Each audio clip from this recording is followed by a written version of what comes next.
This is how it is today on Pop Culture Minefield.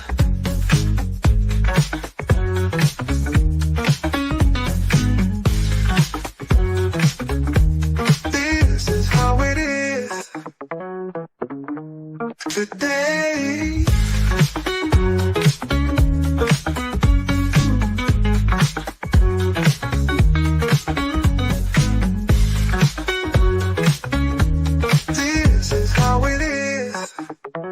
Today on Pop Culture Minefield.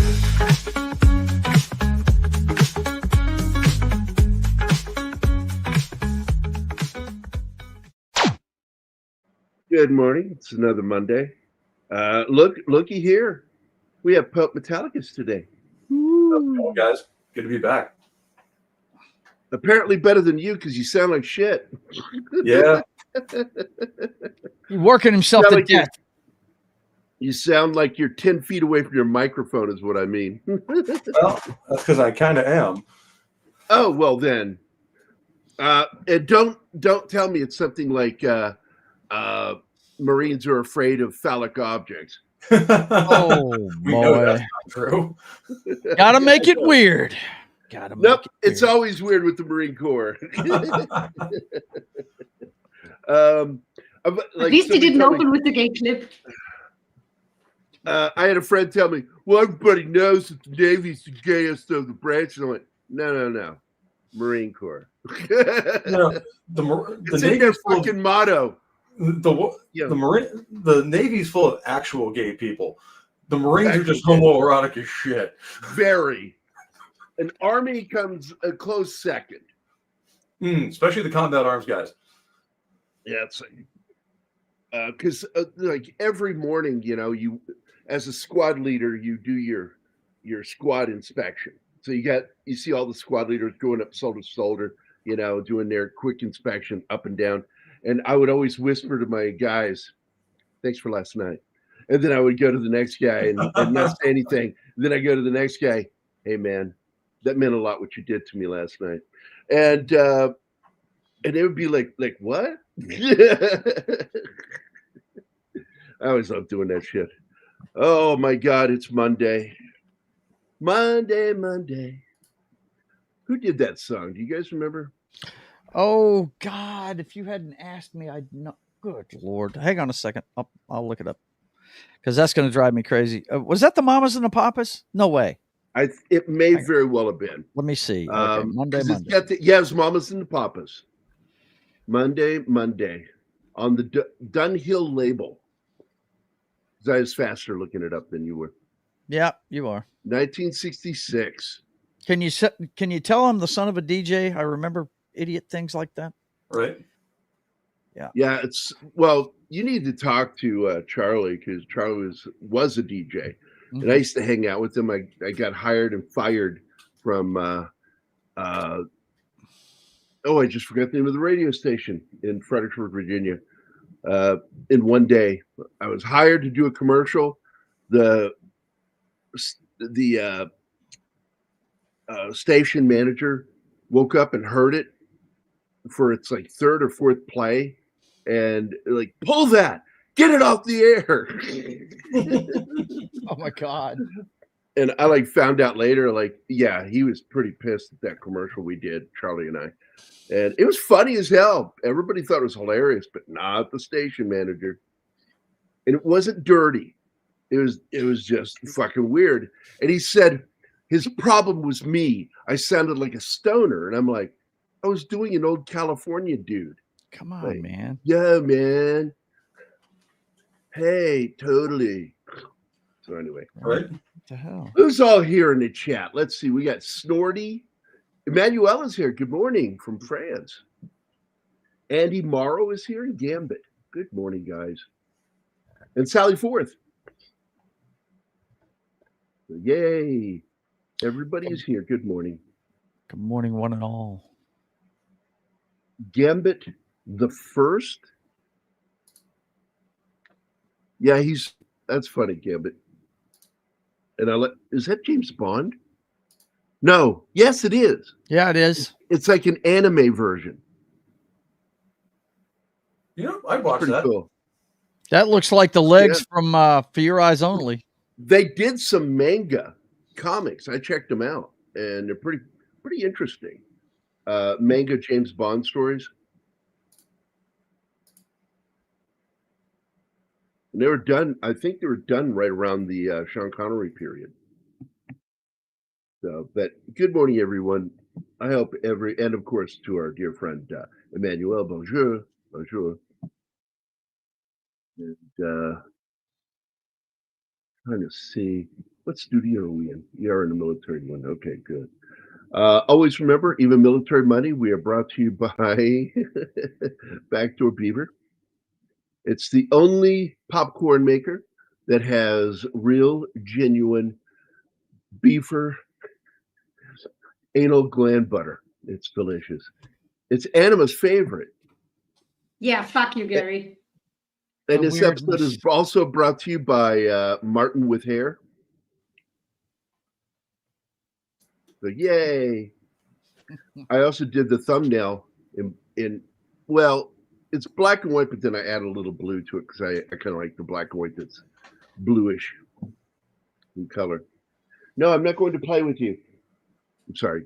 One of the kittens is at the door sticking her paw underneath. It's one of the kittens. I say they're kittens. They're just young, but they're so tiny. Because their mother is like one of those little tiny breeds. Yeah. Little tiny Egyptian style face. And boy, she got pissed this morning at her daughters. Like they were just like pestering the shit out of her. And then she went over in the corner of the bathroom while I'm in there and just laying there trying to chill. And Happy or Shahipset got a little too close. And I heard it like across her. Mom was like, fuck off, leave me alone. And the minute I washed my hands, opened the bathroom door, she shot out like a fucking rocket to get the fuck away from these kids. They are just driving her crazy. And it's kind of funny because she's been one of the most tolerant moms I've ever seen. Just putting up with their crap constantly. And then over the last 2 weeks, she's been, get the fuck away from me. And I like that. She needs to, let them know I need my personal space. Stop fucking with me. No, that's natural instinct to prevent inbreeding. That at a certain age they chase their kids away. I just gagged on my waffle because it has butter on it. There you go. You're fucking people up with See, that now you ugly have thing. people questioning where they're getting their butter from, bro. Where are you getting that Right. butter from?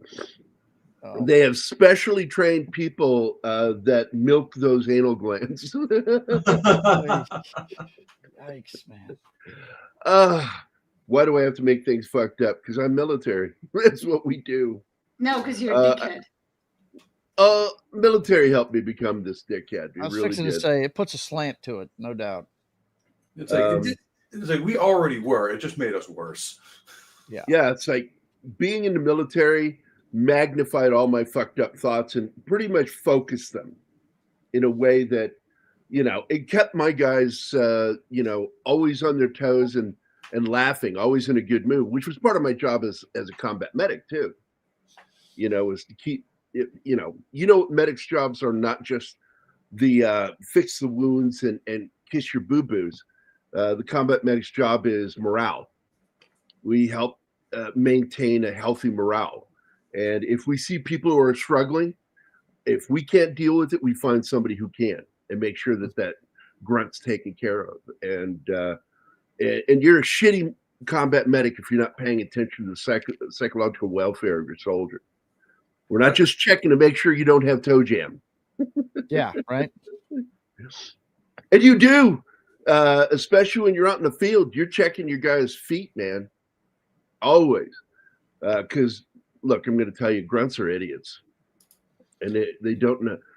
People think it's crazy in all these war movies when they say change your socks and all this stuff. They tell you that all the time. Yes. If you don't check on them, they will leave your socks and boots on for days. They'll sleep in them. It's like, man, you can't do that. You will get shit between your toes. Next thing you know, you were fucking dying out in the field from fungus growing in between your toes. Mhm. So I don't know. Is Regis here? No. Oh, I saw Gambit's comment. Bonjour, Regis. Regis. However, Anima said it the first time, or Martin. And I liked it when Emmanuel corrected you guys, said, no, it's Regis. And I went, thank you, Emmanuel. Always at work. Okay. Gotcha. I want to add, how do we do that again? I kind of want to add that to the screen. I forget how to do that. Oh, there we go. Found it. Right down there by you, Pope. Comments, yeah. So, what are you drinking this morning, Pope? Just water. This agua fria? Yeah. Aqua Fria. Already had my coffee for the morning, so I'm good to go. I'm down in mine right now. In fact, I need to take this stuff now, my ibuprofen and my allergy pills, because good grief, I woke up with my eyes puffy again. And apparently during the middle of the night, Anima, that mask that Lauren gave me slipped off like a condom in the middle of the night. How is that even possible? It's laying on my pillow. I ended up like sleeping on it. I don't know. And I think it's because it has so much elasticity. I think that as I roll around at night, it just pulled up off my head. So my eyes all puffy this morning when I woke up. But yesterday when I woke up, they were not, because that mask stayed on all night. But last night it came off. So you're wearing that mask and your headset? And answer your to query, yes. I could not sleep like that. It's very comfortable. And I like that pressure that mask puts on my eyes at night. And yeah, I'm too claustrophobic, I think. I did learn, and we'll never make the same mistake again. I'm not going to sleep while listening to Call Check the Night Stalker. Because oh man, really? Wow.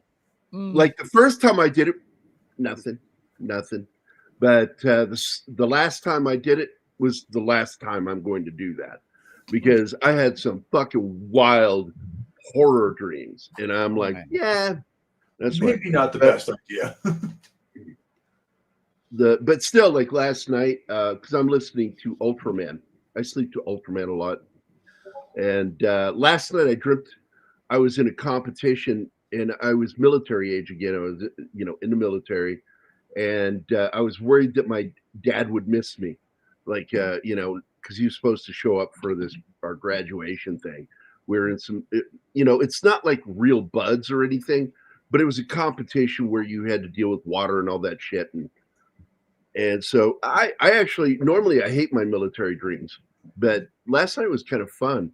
It's just like, oh, wow. I wasn't all like, fuck, I don't want to have that dream again. Right. Like, oh my God, like we had to do a forced march and run in one of my dreams, and just fucking hated that dream. Yeah, just two things that we don't look forward to. And they put I go to sleep dream. to Cops. That's what I go to sleep to. My favorite reality show. I call it Stupid People on Parade. I love it.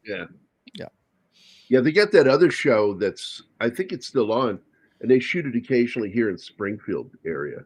Oh, and, yeah. And it's kind of funny. Like I went to the gas station one night, and there were police there, and there was a camera team with them. And I went, oh, shooting another episode. I'm like, I do not want to be in this. Yeah, they canceled it for a little bit during the height of the, defund the police stuff and everything, but it's back on now. It is. It's back on now. So, yeah. Well, it's Live PD, I think, is the name of the show, and that's it. They shoot it in like 6 or 7 like different every cities week. live. Yeah. Mm-hmm. And every week you can see Springfield, and I'm like, holy shit, a lot of meth here. Yeah. A lot of meth. But Japanese work differently from the way Americans work. Well, the Japanese work ethic is like bizarre, and it's like unhealthy bizarre. People And end themselves because they have only work, no life. It's sad. yeah, but I will say something's interesting is that America, to my knowledge, still America is the only country in the world that when somebody asks something about you, the first thing we say is what we do for a living. Yeah. And other cultures are like, they talk more about their family, but not Americans. It's like, what do what do you do in your life? It's like, well, I'm an artist. And I always answer that way. That's an American way. It's not a Western way of answering. It's an American way. No, I mean, I can just speak for Europe, but we don't give a shit what your job is. It's the least See what I mean? interesting thing about you. It's the most important thing a lot of times, especially in Europe, is your family. And I think that's interesting that Americans, first thing we want to describe is what we do. Who am I? I'm an artist.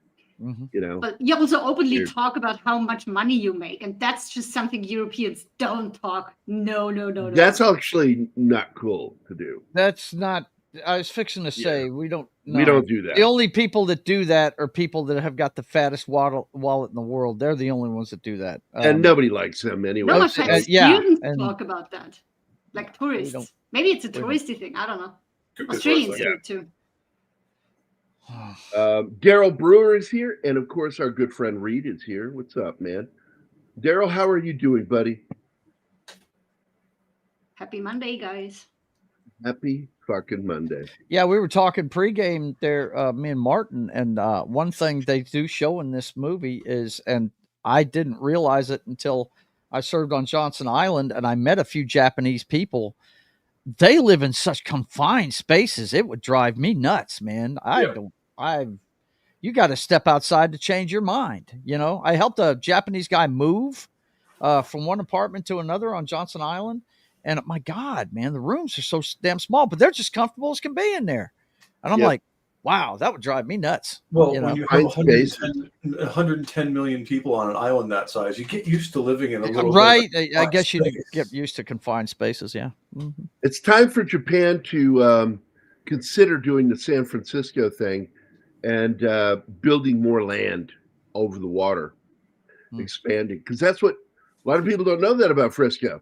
Frisco is like this peninsula type thing, and then they expanded it, and it's larger now because they made it larger. It's crazy, and people go, "Well, Japan's full of earthquakes." Fucking San Francisco. I was fixing to say that's the U.S. Yeah, capital don't talk of about that shit with me. I was stationed in San Francisco for 3 months at the end of my tour, and I woke up one morning and my wall locker was walking towards me. I was like, holy shit, what's going on here? Yeah, you were at Presidio before they closed it. I was there for 3 months. Yeah, I'm so glad Trump's, if he hasn't already, he is opening it back up. Is he really? You know what that place is? It's just a dog and pony show for generals to hang out at. They have a parade every week there. At least that's the way it used to be. It's a military retreat for people, really. You know what I mean? Yeah. It's kind of like the hotel the Army runs on Waikiki in Hawaii. I was so pissed. I'm after my year on Johnson Island, I get to spend 3 months in Hawaii waiting on orders.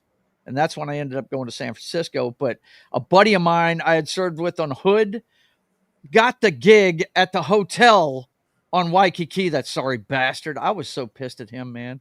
I was like, you sorry bitch. You still hold a grudge against him and not talk to him?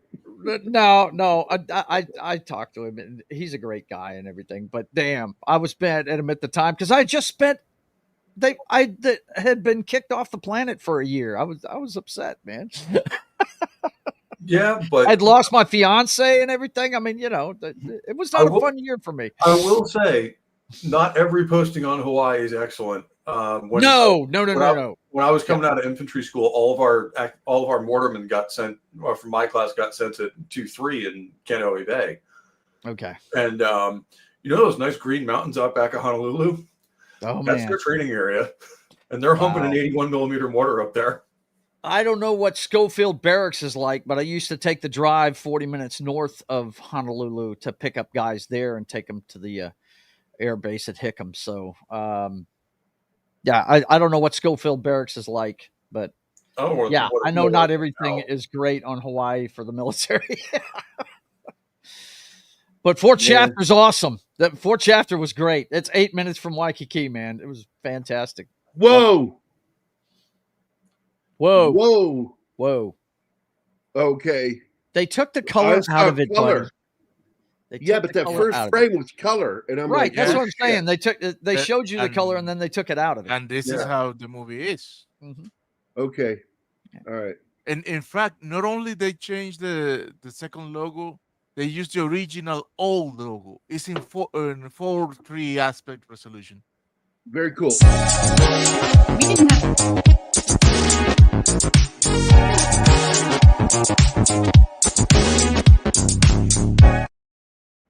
It's Snorty. There we go. The Snorty is here. And also, I wanted to address this. Gary speaks truth. Only Americans obsessed with money and title ask questions like that. Exactly. Not all Americans, though. Rural folks, gotta hate that fucking word, rural. Who came up with that word? Rural. Hey, I'm from a rural area. Like, who talks like that? But we have manners. I have manners. I grew up in the South, and Southern there's gentlemen. just some things you just don't talk about. That's right. And Midwest and Southerners, we frown on that shit. Like, what the fuck's wrong with you? You're talking about how much money you make. Like, who gives a shit? It's nobody's business. Yeah, it makes you sound like an elitist snob, is what it makes. Even in New England, if you don't either grow up in one of the rich towns or the city, you don't talk about it. It's one of those like, yeah, I do all right. It's taboo, man. It's just weird. Yeah. Well, I work in the gambling rehab area, and look, one of the reasons why that has the gambling addiction has the highest suicide rate, and one of the reasons is it's something you're not even supposed to talk about. The money that you make and the money that you've lost. This is something that's taboo to even talk about. Yeah. So. Yeah. Well, here's the thing. The reason I don't know about that opening color logo before transitioning to black and white is because I own the movie, but I wasn't going to pay for the black and white version. I'm like, I'll just do it myself because I know how to handle the contrast. Right. And so my copy of the movie is black and white from beginning to end. Mm-hmm. Okay. New Yankee weapon. The dinosaur. Yeah, that's what we made during it. We're going to unleash dinosaurs. That was Hammond's fucking working for the U.S. War Department. Yeah. I was shocked to see the monster this early in the movie. I really was. I thought they were going to have a little bit of a build-up. Well, what they do here is they're connecting it to the original film where Godzilla started on the islands. Mm-hmm. And he would eat, and then the food wasn't there, and he started moving out away from the islands and going towards the mainland. It's wait, what does he say? It's too early for you to be this drunk, Gary. I like what they're doing with this movie. They show you all the horror in the beginning, and World War II is just about to end. And then he goes back to his place and picks up his life, and this girl and the baby join him because she just moves in without asking him, really. And then you get to see his life getting happy and routine, and he has a job and the camaraderie with his colleagues and everything. And then the monster comes back, and you're like, damn, he's not meant to be happy. It's good storytelling. They had told me that if you took Godzilla out of this movie, you'd still have a great post-apocalyptic Japanese drama. And I see what they're talking about now. Yeah, it's really good. The way they made you care about these people was really freaking cool in this movie. Yeah. And Japan at this time really was a post-apocalyptic horror. I mean, everything had been burned to the ground. Obviously, Hiroshima and Nagasaki were gone. Mm-hmm. But every Japanese city was in ruins. Yeah. There's another word that sounds weird. Ruins. Yep. I like this one. Like we released Barney on him. You know, I like me. I like me. I had a frontal lobotomy. Now I'm falling down drunk from drinking this cheap booze. Uh-oh, I puked on my shoes. Oh, man. I like my version better. I hate him. He hates me. Let's hang Barney from a tree with a kick and a punch and a bullet through the head. Soon that purple freak is dead. Yes. I hated Barney. I would not let my kids watch that. Fun fact: we used to interrogate people using that song. We would just lock you in a room and put it on repeat until you. So you basically did what they did to Daryl in The Walking Dead, right? On Easy Street, right? Pretty much. It's just like we just lock you in a room, put that on a loop, and then when you're ready to talk, you let us know. Right. Gambit says, and Joseph Breen was worse when he announced back in 1934 to America, the American family is wholesome. Cockeyed philosophies, ugly sex situations, cheap jokes, and dirty dialogue are not wanted. Why are you shouting, Gambit? Wow. The responsible crowd don't want such vulgarities and therefore will not allow these to be shown. And Breen, as I recall, wasn't he the guy that was in charge of the Christian movement to make films wholesome again? Yeah, I think he was, or at least he was involved with it. Of course, this is a time when you couldn't show a man and a woman kissing, let alone alone in a bedroom. They had to have both feet on the floor, and because we had shown husband and wives in the same bed, but during that period, man, that's when the double bed thing got started. Mm-hmm. You can't show them sharing the same bed as a husband and wife. And people go, well, no husband and wife sleeps in a separate. Like, I know a few that do. I've known a few. I know people who sleep in different rooms because one of them snores so badly. If it works, why not? My ex father and mother-in-law were like that. They slept in separate rooms. I think that would suck myself personally. Oh yeah. My wife snores loud enough to wake up the whole house, and I still sleep in the same bed with her. The Barney minus fun. Yeah, right. Barney. Although I could see it after, right after the war, couple sleeping in different beds, because I know a lot of guys who came back from that war had severe PTSD and they could not be touched. You ever want to? You ever want to fear for your life? Tap a combat veteran when they're asleep. No thanks. Watch that fucking response. I'm across the room when I do it. Yeah, just hook it with a stick and watch it run. That's it. And I'm not even a combat veteran. And my wife, when I was in the Army, would not wake me up close by, because I woke up one time and she was on the ground, her arm in a lock. I put her in an arm lock. Because, man, you get punchy just in the military in general. And I can imagine that's like 1,000 times worse for combat vets. Well, especially in this war where you had, especially if you had guys serving in the Pacific, where the Japanese liked fighting at night. Mm-hmm. So, I mean, you would hear guys get stabbed in the middle of the night. Yep. And, I got to point out, too, because I just did some more reading on the war in the Pacific and how the Japanese were fucked. After they did some combat with Americans, they became very terrified of Americans because we didn't fuck around. Yeah, well, and when you're used to fighting the Chinese and all of a sudden you're facing some 6'5" farm boy from Iowa who's been throwing eggshells at his dad. Who is absolutely no problem murdering, not just murdering you, but murdering the fuck out of you. Yeah. Right. It's like and especially Japanese are typically pretty small. You see that coming at you, you're like, oh, holy fuck. Like a whole bunch of them, whole bunch of fucking Americans of around 6 foot and above. 6 foot with a rifle bigger than you with a bayonet on the end of it. Like, uh-oh.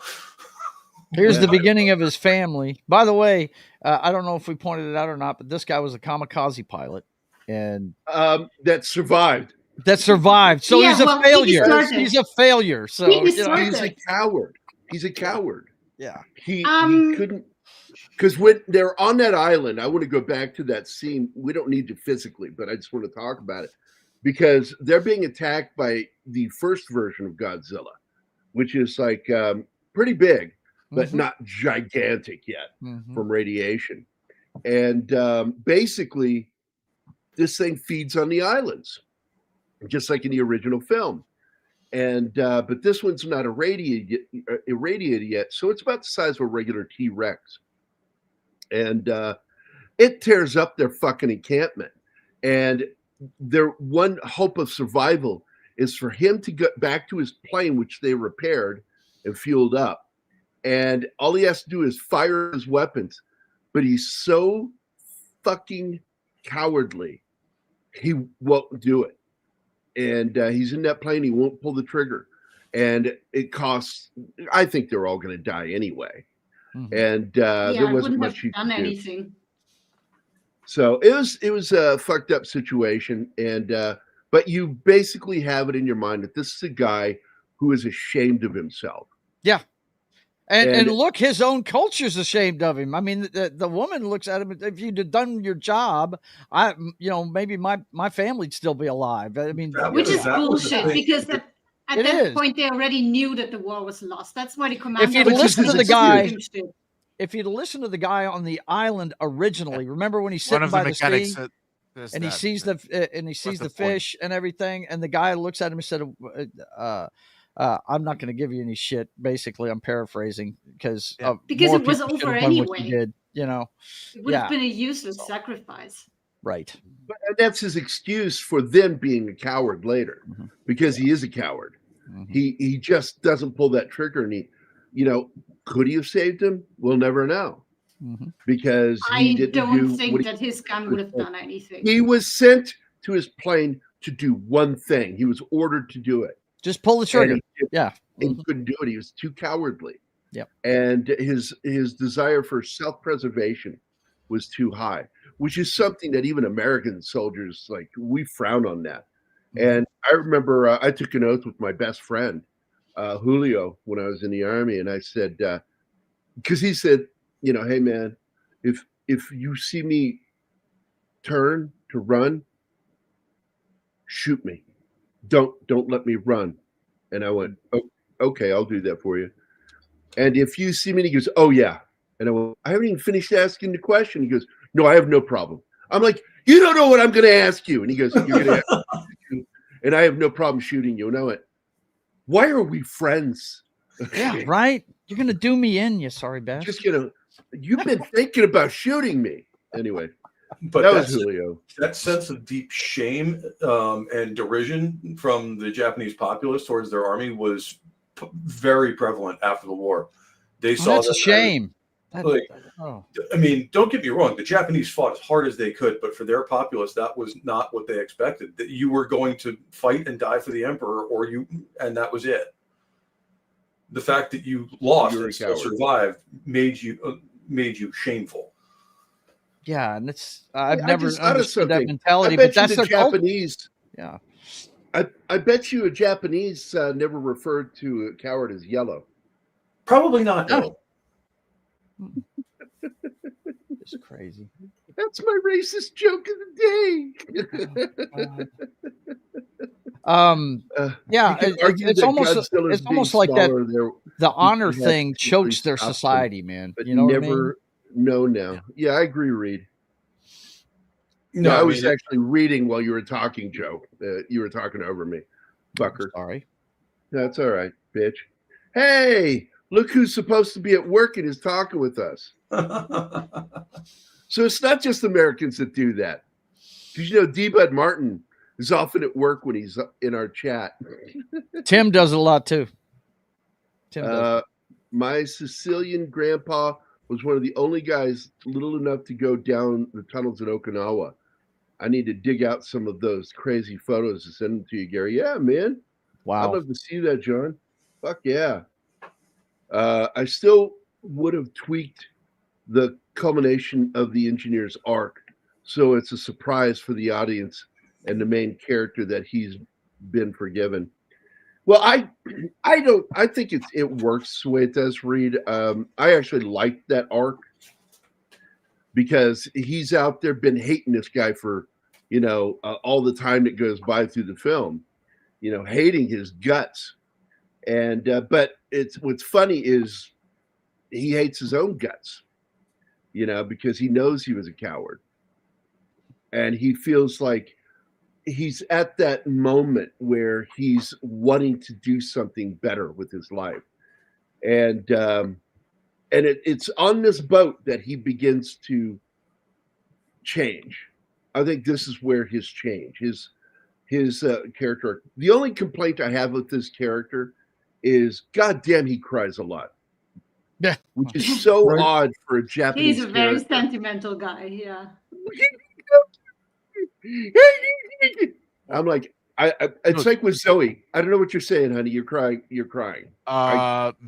Maybe that has to do with his lack of courage. I don't know, because he has courage by the end, and he's still he's still a crying fucking bitch at the end when he gets in her fucking hospital room. It's like, Jesus Christ, dude. I mean, yes, I mean, why didn't you like that? Fight it, because look, the Japanese culture is made up of people. There's John. I'm at work, but I wish I could be on a panel. Fuck yeah, you're our Godzilla expert. Even though Godzilla I consider myself Bible. Up there because I grew up on Godzilla. I started watching in the 60s, and I was alive during the Showa era. And but anyway, I love these relationships. And by the way, huge nod to Jaws in this film. Yeah. Whoever made this is a huge Jaws fan. Mm-hmm. Yeah. They basically had the general attitude that Jaws was a kind of kaiju movie. Yeah. Pretty much. Giant shark. You see the shark underneath boats, or excuse me, you see Godzilla underneath boats, just like Jaws and all that stuff. Gary, I got to go. Anima, Martin, Pope. Try and keep Gary in line. I'll see you guys later. Be good. Bye. I gave up on that a long time ago. Yeah, that's a wish in one hand, shit in the other thing. No, let's not go there. See you later, guys. Bye. You're asking the Marine to keep him in line. I'm going to make him worse. Yeah, that shit doesn't even work when I'm next to him and able to slap him. I can slap the shit out of him. He's not staying in line. So it's good to see Regis is here. Hold on. Where the big lizard is, I stand. Hello, wife.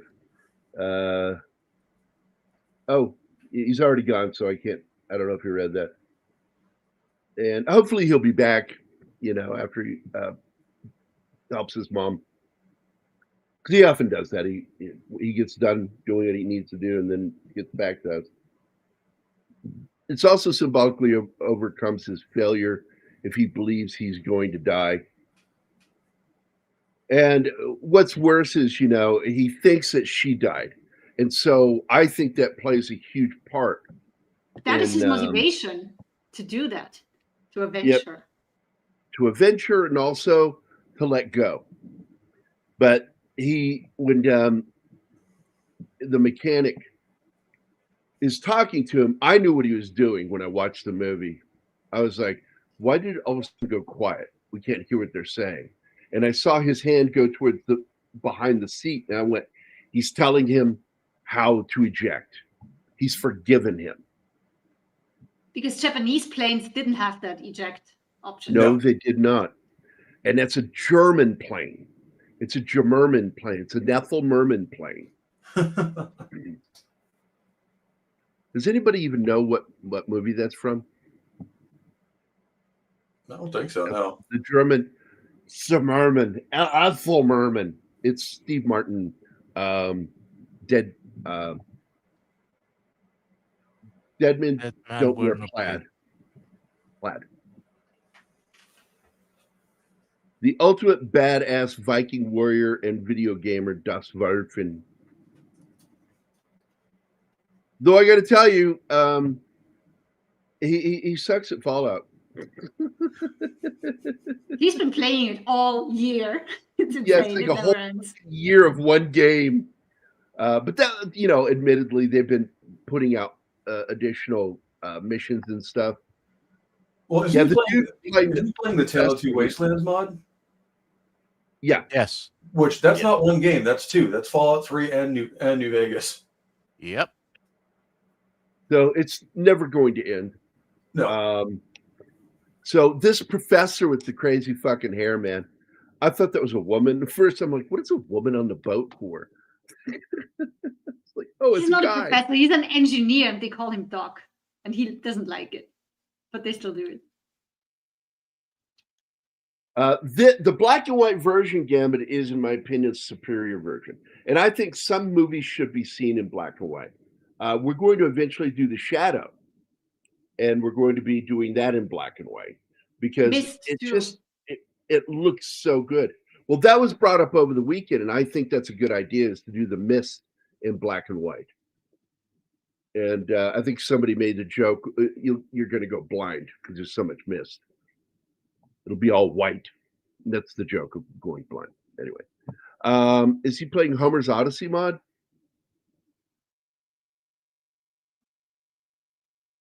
Oh, I'm alone. Nobody's answering.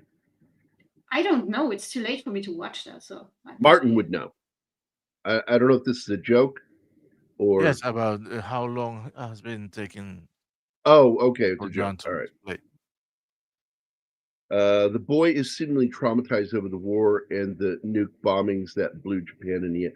Well, I got to tell you, man, a lot of people don't know what happened in Japan in those days, those last days, that Emperor Hirohito was considering to prolong the war because his command said that they need to reconnoiter the mainland, they had already started digging tunnels into the mountains where planes could be put in and launched from. They couldn't land in there, and basically fight to the last man.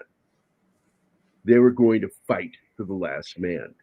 And when word got around to some of the command that Hirohito was going to sign the peace treaty, they attempted a coup. And it failed. And one of the guys who was in charge, a very famous man, committed seppuku in the imperial palace after the event failed. Well, the emperor was trying to surrender, and these guys wanted him to continue even after Nagasaki. Well, yeah, and when some of these guys heard in the Japanese command that he was going to sign that treaty, and so they attempted this coup to take over Japan so the war could continue, and they wanted Japan to fight to the last man. They didn't care if they all died. We will not surrender. And that coup was stopped, and the treaty went forward. But still, before that happened, they did attempt it. And basically, what was being discussed was the fact, well, you killed a lot of people and you had 2 bombs. Do you have no more? And Harry S. Truman says, yes, we do. Best bluff in military, best bluff during the war, because we didn't. And that scared the shit out of Hirohito, that he could just hit there and keep dropping these atomic bombs. And so, yep, we're going to surrender. So it all fell apart with that. And it's one of the greatest bluffs in military history. Because what they were afraid of with Harry S. Truman was that he was going to be like Tecumseh Sherman and burn Atlantis. And that was Sherman saying, you citizens are going to fucking die because you're not stopping your leadership. Stop feeding into it and revolt. And that's why he burned Atlanta. And that was also a different era of warfare too, where we weren't fighting, this group of people or this government. We were fighting the nation of Japan. Yep. And until they surrendered unconditionally, we would not stop. Nope. And basically, MacArthur, the entire U.S. command, sat there and explained to Truman that if this war is prolonged and we got to invade Japan, we're going to lose up to 2 million men, and we're going to kill even more of them. And we would have essentially had people bitch about us dropping those bombs, and it's like dropping those bombs saved lives, American and Japanese. Well, when you look at it, in order to win on the ground in Japan, we would have essentially had to wipe the Japanese people off of the face of the earth. I know. And it's insane. And when you hear people talking shit about dropping those bombs, it's like, do you know what would have happened if we hadn't? We would have murdered Japan. Yeah, like there would be no Japan anymore. So you can bitch all you want to. You clearly show your ignorance that you don't know what was going on. That's where it was headed. A complete genocide of the Japanese people. It wasn't what we wanted, but it was what was going to happen. Hey, Meph. Hey, Mephisto. What's up, buddy? What's this? The president who came from Gary's state made the right decision. Yeah, Harry Truman. I live in Missouri, and that's where he's from. It's the Harry Truman state. So I like that. Harrow. Harrow. You're doing it wrong. It's Howo, but okay. He's doing it the Japanese way. He's doing it. Yeah, he's doing it like you just did, which is Kim Jong-un. Yeah. All is well in the Eastern Front. Very good. Do I miss anybody? Stasis Geek? Yep, I've said everybody else. Now, I paused it here for a reason. I'm going to get back to it. This is the Jaws scene. There is another one later on, but this one is clearly a nod to it. The mines are basically the yellow barrels from Jaws. That's what this scene is an homage to. And you see him already starting to show courage in this scene because he's so scared when he gets up to that fucking heavy machine gun. And people go, why do you say heavy machine gun? Pope, you want to explain the difference between heavy and light? Are you here, Pope? Pope's gone. Oh, sorry, I'm right back. I just grabbing some more water. What's up? Like the M249 is a light machine gun. Yes. 50 caliber machine gun is a heavy machine gun. And that thing on the back of this thing is a heavy machine gun that he's going to mount here. And you see him not sure of himself when he mounts that thing. And then he just squeezes that trigger and then he's like, oh yeah, I'm into this. He knows how to aim for that thing because it's moving and the boat is moving and he's calculating that. The other guy wasn't. That's why he missed. Well, that's what tracers are for, and that's why Americans learn during training, Marine Corps and U.S. Army, not the Navy or Air Force. Once you get into the tier level versions of the Navy and Air Force, yes, they are trained that way, but only in the tiers. Whereas with the U.S. Marine Corps and Army, we learn during basic how to use tracers to track a target, because that's what you do.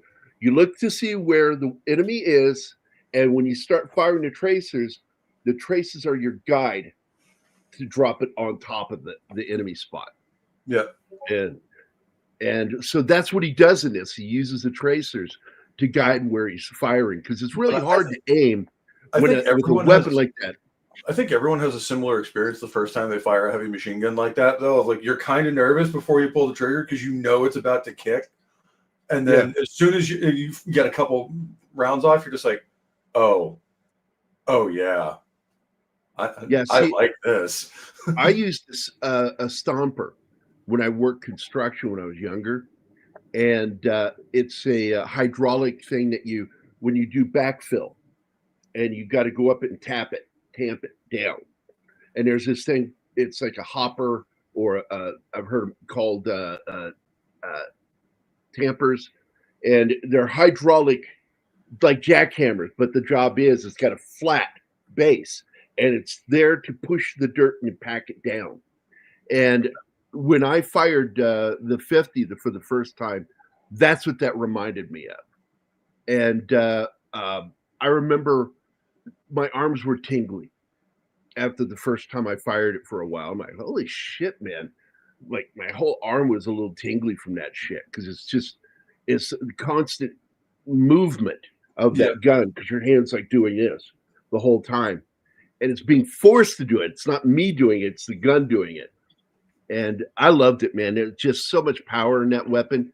And you know that if you were to shoot that at something, because we shot at an old APC. Yeah. And put holes in that fucking thing. Because the 50 was not meant to be fired at human beings. The 50 was specifically anti-armor. And that's why Audie Murphy technically committed a war crime when he started shooting those Germans with a 50 caliber and killed 200 of them. It's ridiculous, man. It's like that's 200 fucking war crimes, buddy. It's like you're going for the Canadian record, huh? Yeah. Woo. Boy. The visual effects in this are really good. Before the show, we were talking and kind of bitching about it, and I ended up in a very friendly argument with John but everybody pretty much agrees with me that the only thing bad in this is the way Godzilla walks. It's very mechanical. Yeah. And it didn't look like he was lumbering, like having difficulty. It looked like he was a machine walking like that. It just, the rest of it, man, like when he gets angry, looks fucking great, you know? I was sad to see what happened to that cruiser, though, because I know what ship that is. That's either, I forget, it's either Takao or Megami, and I can't remember which, but it's like the only Japanese cruiser to survive the war. And then it gets killed by Godzilla. Godzilla kills the fuck out of it. Oh, yeah. Because there's a world of difference between killing something and killing the fuck out of it. Like, if you're in the military, and Pope knows what I'm talking about, like, shooting something is one thing. Shooting the fuck out of it means you leave hamburger or scrap. It's like nothing left, and that's what that means. I do love the dynamic of these guys' friendship. I do. So the whole, dropping these mines is dropping the barrels from Jaws, and the whole shark following him with the barrels floating. That was the scene. It was a huge fucking nod to Jaws. And I love that. It was totally intentional. Would be kind of poetic if they at some point end up doing mocap for Godzilla. Well, they should have done that for this. That would have helped and saved them the problem of that robotic movement. Yeah. You took me and saved me, and we've been together since. I love this. And she's in love with him. But he's like, like a brother in his mind. That he's not good enough for somebody because he's a coward. But they've got a built-in family. You have a girl that's an orphan, a woman who is the surrogate mother, and then now he's the surrogate father. Yeah. I love how his colleagues tear into him when he tells the kid, "Don't tell me dad. Don't call me dad. I told you I'm not your dad." And they tear the shit in him. And his neighbor, by the way, hates his guts when he comes back. But she ends up, that's her family now. So she has family. Yeah. I fucking love that. And later on, when she gets the letter saying that the girl is alive, and she shows up and he survived that near kamikaze mission that he finally goes on at the end, she hits him. She keeps hitting him. Like, how dare you? You have a family. Now, the thing is, he would have done it either way, even without the eject option. He would have flown that plane into Godzilla's mouth. But he had that option, and he has a family. By the way, I didn't even know if there was a dubbed version. I prefer watching the original version because the acting is different. The voice acting changes it, and I don't like that. Some of them sound so weird. Yeah. So I only watch the Japanese versions. When at night I'm sleeping, I will put on the dubbed versions of like Ultraman, but the acting in that is so awful. It's like, oh my god. Iko is the only one I think the actor did a good job on, because he pretty much nailed the way Iko is in the Japanese version. Kind of goofy. I've got to tell you, Godzilla movies have had dubbed versions from America that export foreign films for the international recognition for decades. And ironically, it was American International. You put an international in there and America in one sentence. And it's American International that released them. I can't help but think of Grave of the Fireflies when I see post-war scenes like this. Yeah. And I love the way that by the end of this movie, the mechanic's story arc is that he forgives him and tells him there is an eject on this ship, and says all you got to do is pull back on this handle. And a lot of people don't realize, because that's not a control that he grabs right before he flies that plane into Godzilla's mouth. The only thing that could be is either a fucking stick brake or an eject. And you're not going to fucking pull a brake in the air. Like, what the fuck is that going to do? All your flap control is on your joystick, you know? And that stick to the right of him had to be. And I was like, oh, that's what that was. Okay. I knew right then and there, because I suspected that when he reaches, when he's talking to him, and then they cut off the dialogue and we're looking at them from far away and they're continuing talking, but you hear no voices. When his hand goes behind the seat, I'm like, he is decided to forgive him, and he told him about the eject stick. Yeah, he's forgiving him because he is offering himself up to do that, to sacrifice himself. Oh, and by the way, and Popo backed this up too, the Japanese didn't have, and Anima knows this too, I'm assuming Martin knows it as well, they didn't have ejects in Japan. You know, that was the whole point behind being a kamikaze. If you are going down, the Japanese command would prefer you to fly that plane into something and kill more people. As I recall, nobody had those. Everybody had to open the cockpit. Germany and jump. was working on it. Germany towards the end, the ME-262 had one. I believe our P-80 Shooting Star had one as well. Not that it saved Richard Bong, but that's one of the things where he did the kamikaze thing in order to save lives, where he had a flame out over the city and chose to stay with the aircraft and make sure it hit somewhere where there was no civilians. Yeah, and there are intentionally leading his aircraft into somewhere he knew it would do damage. Yeah, and I've seen that, you know, because we've seen that with pilots in the past here in the United States who have gone down with their plane because they were afraid it might go into a civilian area and kill people. Yep. Although my favorite story with that was there was an F-106 back in, I think, the 70s that started losing control, and the pilot punched out, and then the change in weight actually stabilized the aircraft, and it just kept flying on its own. They had to shoot it down. I've heard of that. It's the same thing that happened with the B-17 in World War II. The Ghost B-17. Yeah, the crew bailed out, and the fucking plane landed.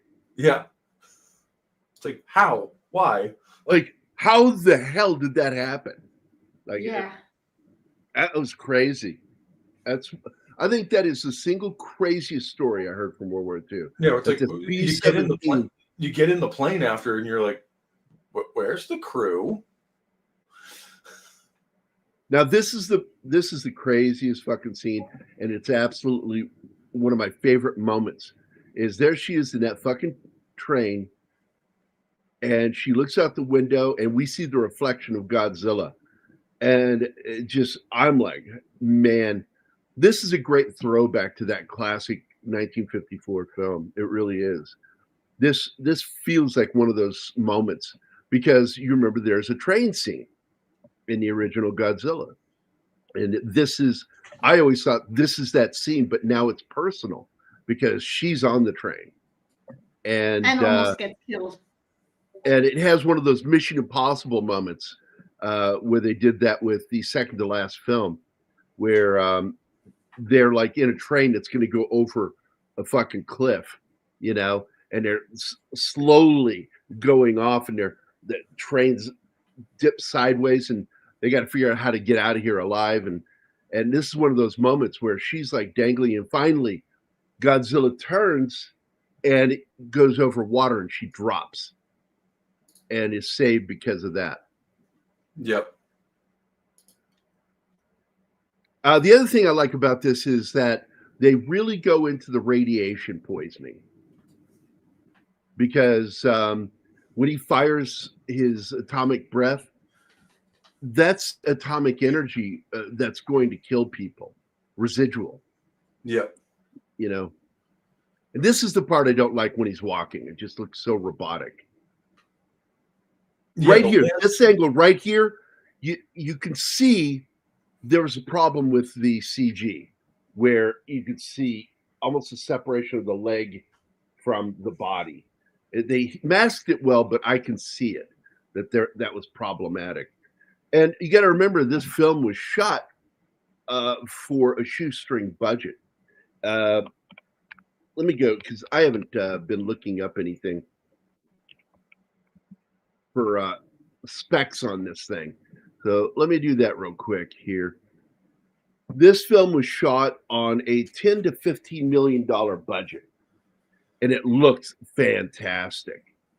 I mean, like I said, the only complaint I have is the walking. That's it.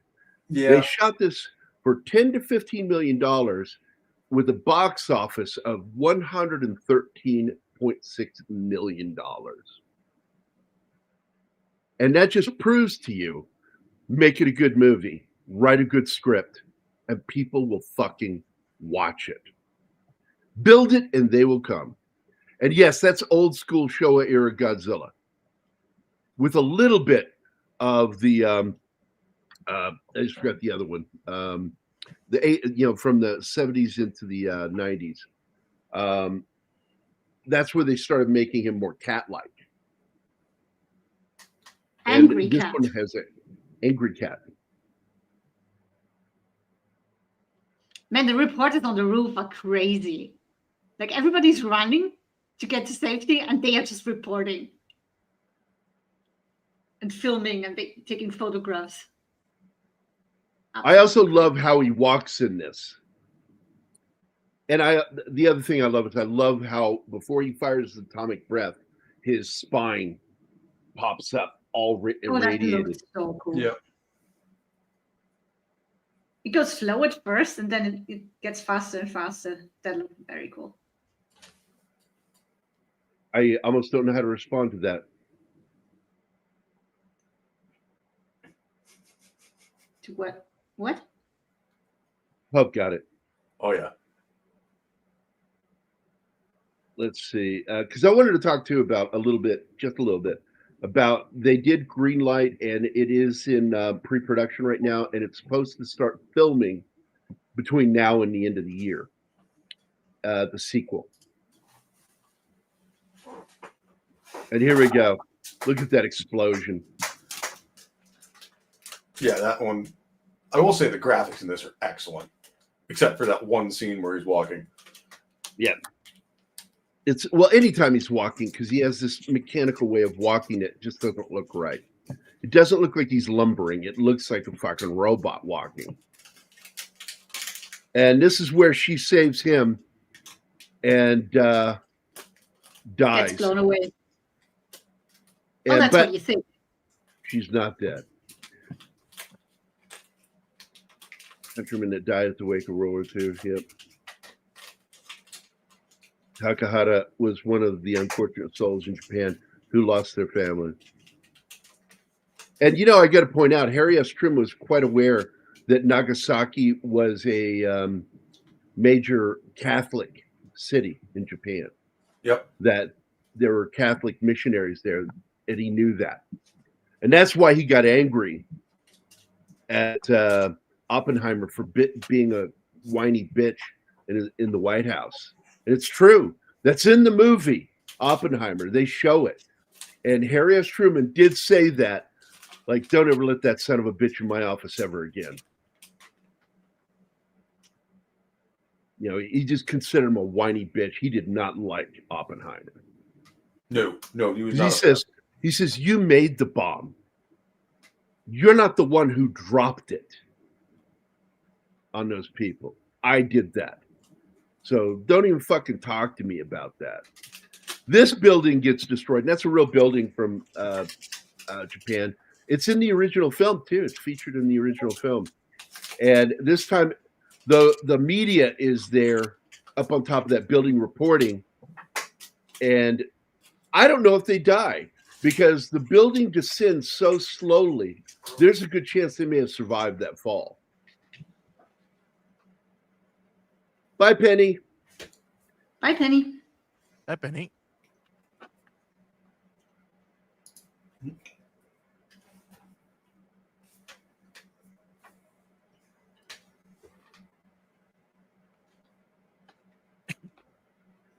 And I will point out that this film absolutely is loved by critics and audiences alike.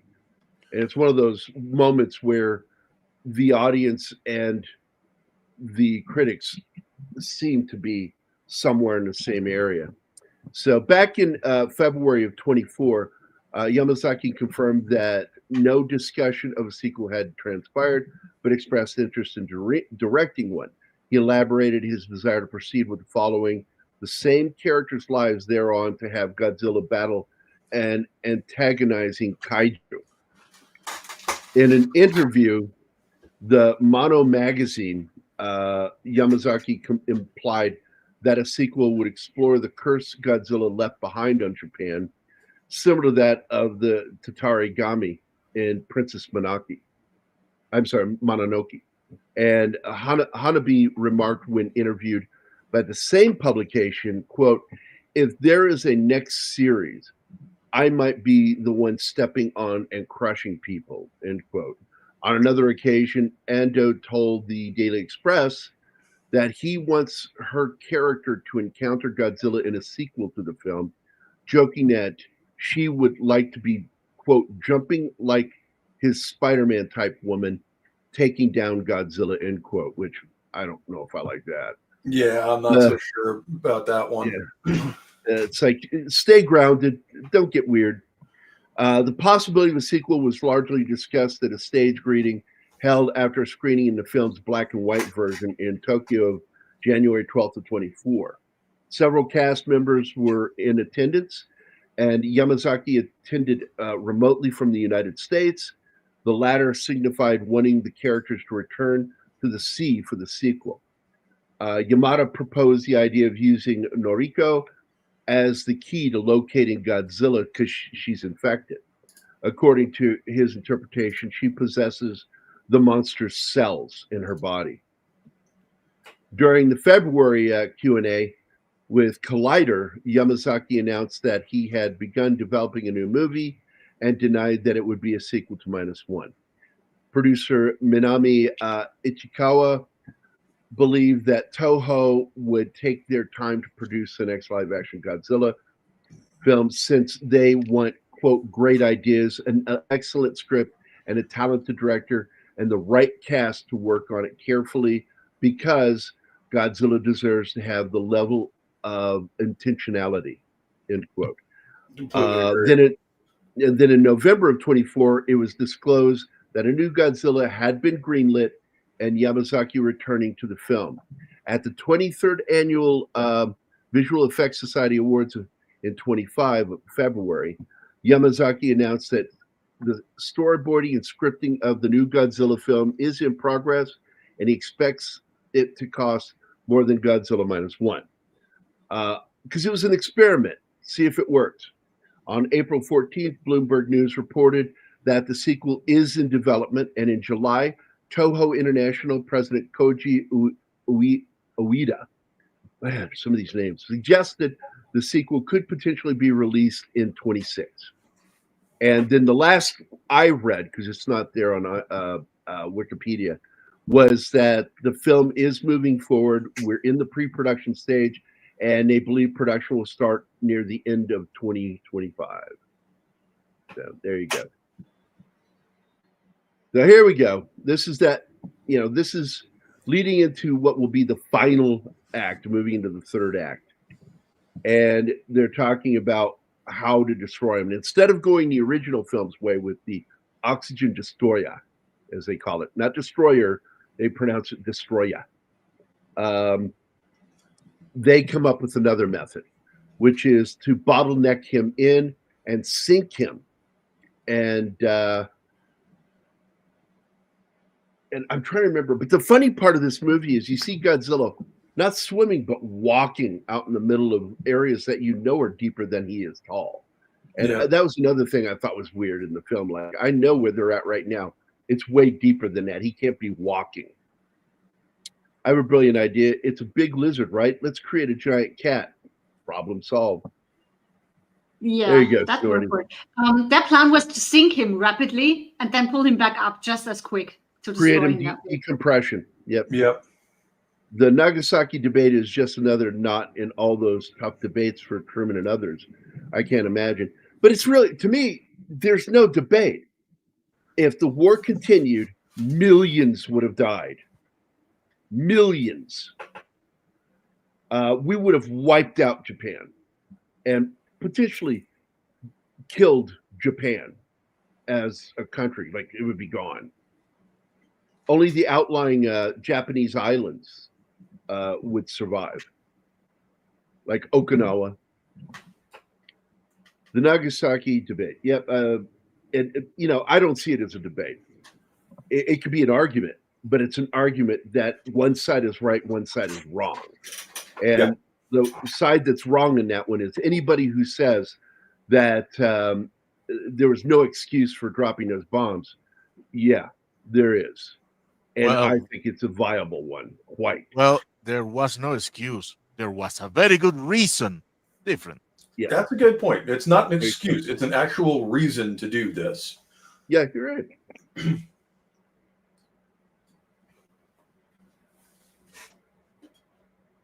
Where I put my water bottle. Oh, there it is. I do not want soda today. I want my coffee. I just like coffee in the morning.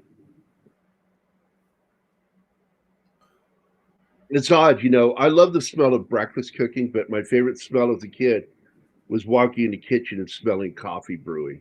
Yeah. That's an awesome smell. Don't get me wrong. I did like the smell of pancakes, eggs, bacon. Oh my God, that smells great. But it's that coffee smell that it's a smell all by itself, man. When the best would be when you come off like a 3-day patrol or whatever, and then you come into either the COC or the chow hall, and there would be fresh coffee on. It's just like, oh, I love you. Well, that's one thing I like about the movie Black Hawk Down is the importance of.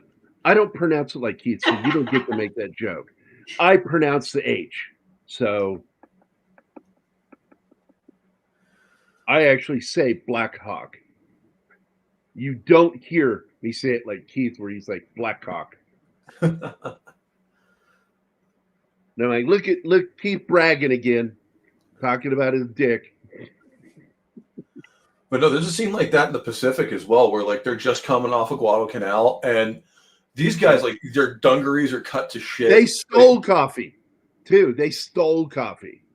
No, it wasn't even that. Oh, it wasn't even that. Like, this is when they were getting evac from the island, and like these guys are all scruffy, haven't shaved in weeks, like just look like absolute hammered shit. And they walk into the galley on the transport, and he's like, "Sorry guys, chow's not till like 1500." And these guys look like really deflated because they haven't had like real food in weeks. Right. And it's like, and then they like look at the little carafe. He's like, "Is that coffee?" He's like, "Yeah, have as much as you want." And they're just like, "Oh." They lost so much weight there because supplies were going bad. wasn't even because they were going bad necessarily. It was because the Japanese were running through the slot every night, and they couldn't not only keep supplies around. The supply ships had to leave. Yep. But they had a problem in the Pacific, and I can't remember if this happened in Europe, but sea rats going bad. And they didn't in Europe. They did in the Pacific because of the humidity and the heat. Yeah, the heat would cause some of the cans to burst. Yep. And so there was a significant loss of food in the Pacific. But the thing that's amazing, and the Japanese and the Germans were the same way, like they couldn't believe Americans had ice cream. We had 2 entire barges that's job was to go around the Pacific and make ice cream for the troops. Yeah. Meanwhile, you have like your average Japanese soldier who's living on like a cup of rice a day. Yeah, right. And like can maybe some meat sometimes, probably some fish that they caught locally. So any of them that were captured and taken prisoner, and they immediately thought they were going to be brutalized, and instead they were treated with kindness and had ice cream. Yeah, they'll hand them a cigarette, a Coke, and some ice cream, and they're like, "What the fuck is this?" We were told you were going to brutalize us and demean us and then slowly kill us. And it's like, and instead they're feeding us better than our own country did. Well, I think that's the moment they realized just how well supplied the U.S. military was. And they're like, how could we ever have fought this? You guys are not even wasting space on ammo or anything like that. You have everything you need, but you have ice cream and shit like this too. It's like, yeah, welcome to America. They had a ship enough for everything. I can't remember which ship it was, but there was one specific ship. Its sole job was to make and supply ice cream. Yeah, there was a couple of, I don't think they were named. I think they just had numeric designated barges that their job was to get towed around the Pacific, park off an island, and just make ice cream. Make ice cream. And it's like, that's insane, man. Hey, man, you're probably going to die today, but you'll have a stomach full of ice cream. Well, that was the important thing with morale is, that was one of the reasons Coke did what they did and basically built like 85 bottling plants around the world. So anywhere in the world, a USGI could get a Coca-Cola for the same 5 cents. I like this marketing strategy of all time. This is a great comment. I'm just picturing a ship in the Navy sailing around with an ice cream van tune playing.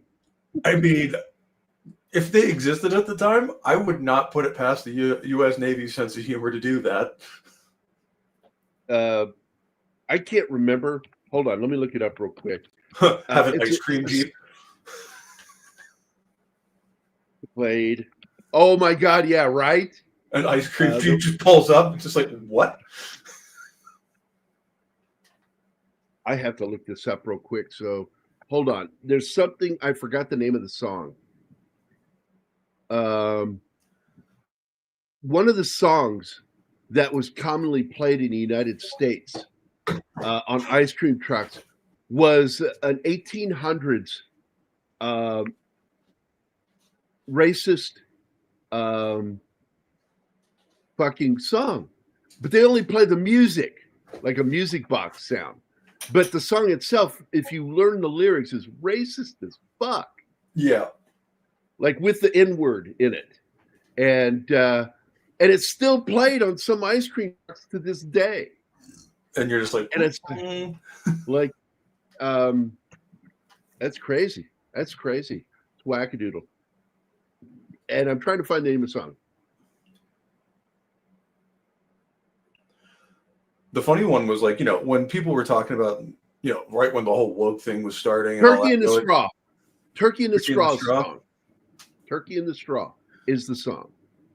But when the whole woke thing was starting, and then they canceled the Looney Tunes, and like, the Looney Tunes aren't racist. And then you see some of the ones from the 30s or the Warriors, and you're like, yeah, you might have a point there. Yep, that's pretty racist. Especially the ones during the war. It's racist. Yeah.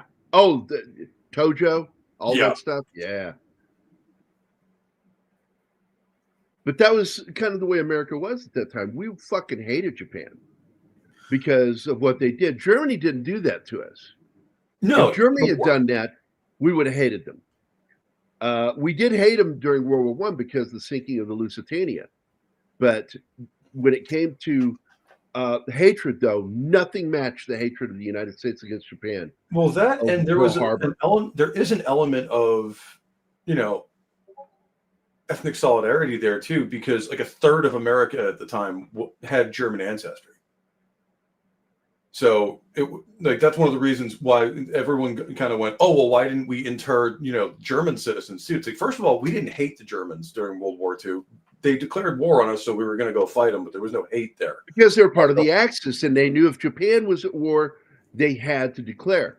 And, I remember saying at one point, that was one of the biggest mistakes, the biggest blunder Germany did, was declaring war on us. They could have tried to maintain, and we might not have entered the war in Europe. But no, we had to. We had to. But also, we were already fighting. We found different ways of fighting. But also, there were so many German people here. We could never have interred that many people. It would be like a third of our population we'd have to lock up. That's the craziest. It's like, whereas the Japanese, like, yes, they were Americans and they considered themselves Americans, but there weren't all that many of them.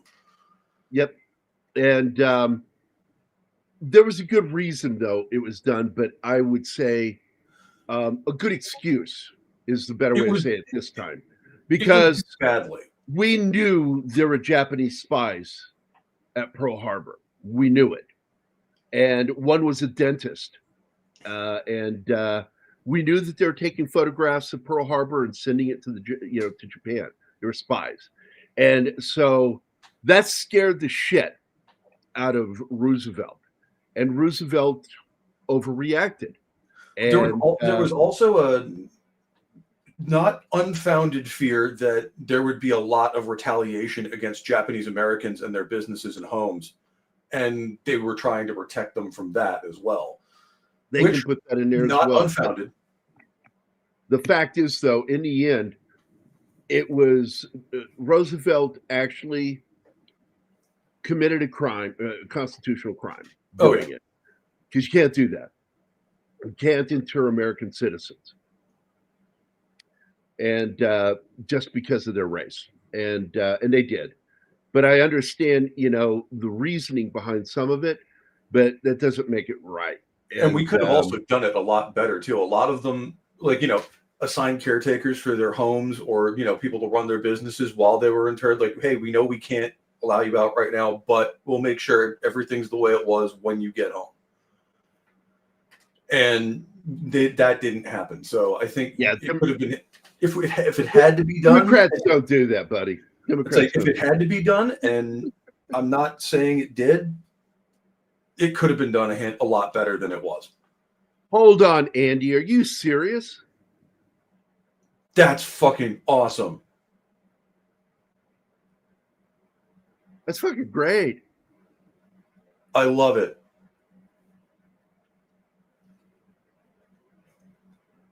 I always thought it'd be funny just have an ice cream truck that plays the voice of sounding something like Jerry Lewis yelling, "Ice cream! We got ice cream! Come get your ice cream!" I thought that'd be funny as shit. But man, every kid, I don't know, were they still doing that when you were a kid? The ice cream truck? Oh, yeah. It comes by. Fucking kids lose their fucking minds, man. Yep. Just like, ice cream, gotta go get some ice cream. Mom, can I have $1? Mm-hmm. We don't have that here, unfortunately. That's weird to not have that. Time for the old bear to take an afternoon snooze. Have a fun show, every human. All right, buddy. Good seeing you, Snorty. Take care. Have a good nap. We need quick draw to get your wallet out. Mm-hmm. Yeah, that shit's crazy, Andy. That's crazy. Good, the bad, and the ugly played on your ice cream trucks. There's a movie that came out in the 80s that I love about these two warring families that have ice cream trucks up in the north of England. The Ice Cream Wars. It might have been Scotland, but the movie has this character in it named Dickie Bird. He was a radio personality in the movie, and I have the movie. I could just find it, but I'm not going to look for it right now. Something in Comfort was the name of the movie. I can't remember what the first word is. I don't remember the name of the movie, but I know the event it's about, the Ice Cream Wars, which had nothing to do with ice cream. Okay. Basically, they were using ice cream trucks to move drugs around the city. And it was a couple of rival gangs, and they started shooting up each other's trucks. Comfort and Joy. That's it. Comfort and Joy. And it's directed by the same guy that wrote and directed Gregory's Girl. Written by Bill Forsyth and directed by Bill Forsyth. And Bill Patterson is the actor that's in that. I fucking love that guy, man. And he's still alive. One of the last films I remember seeing him in that came to the U.S. was the one where the witches turned the little boy into a mouse. And it has Angelica Houston in it. Hocus Was it Hocus Pocus? I think it was Hocus Pocus.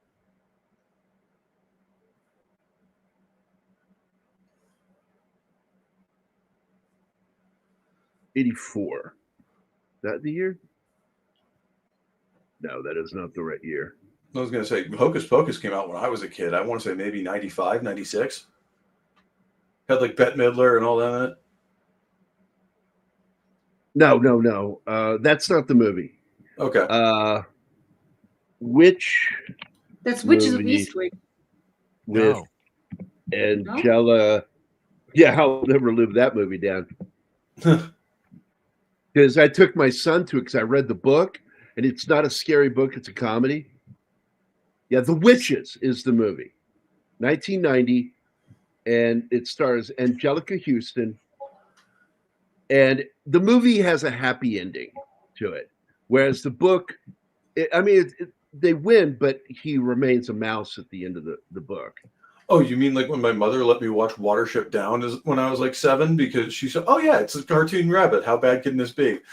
Oh my God, I saw it as a young man too. Yeah, that's a dark fucking movie. Oh yeah, it's like, oh, it's just a book about rabbits. It is not a book about rabbits.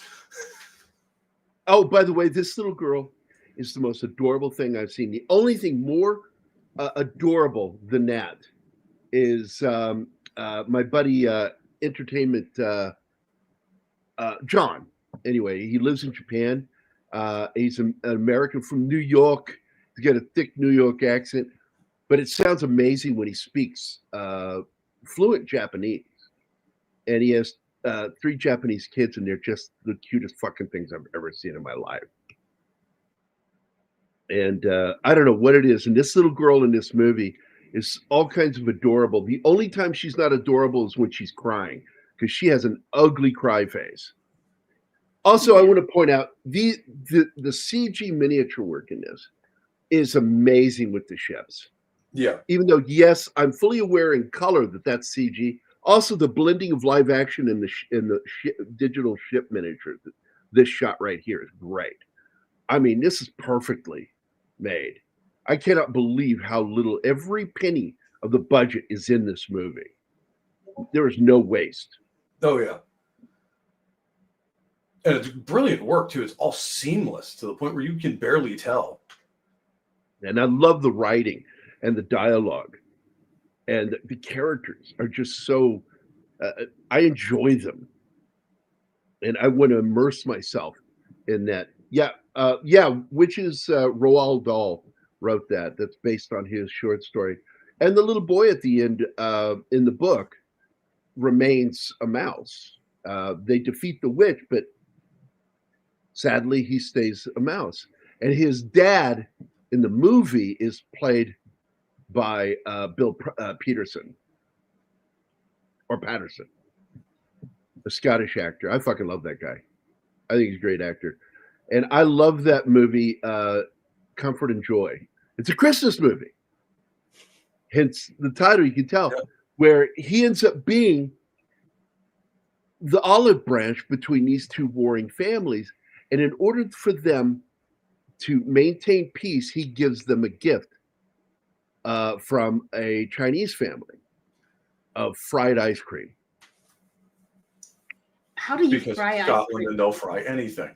You get the ice cream at its coldest, okay, and then you roll it and roll it and roll it in the breading, and then you freeze it again, put it back in the freezer, and then you take it out and you fry it just long enough to make the outside crispy golden brown, and you pull it out and it's got soft ice cream on the inside. It's amazing. Mm-hmm. There is That sounds a like it shouldn't be. Japanese restaurant here in town. I forget the name of it. It's one of my favorite places to go. When Mac and I wanted sushi, that's where Zoe cried because they gave her peach ice cream and she was afraid that we were trying to trick her into eating sushi. She thought the real peaches in the ice cream was sushi. And we're like, and even the owners of the restaurant, it is not, no, it is not. It's peaches, real peaches. No! She's just fucking crying. So fucking funny.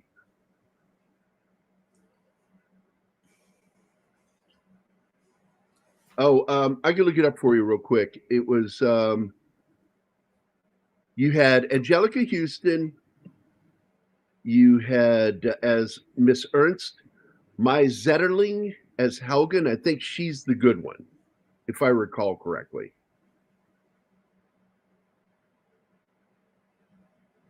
God, a lot of beautiful women in that movie.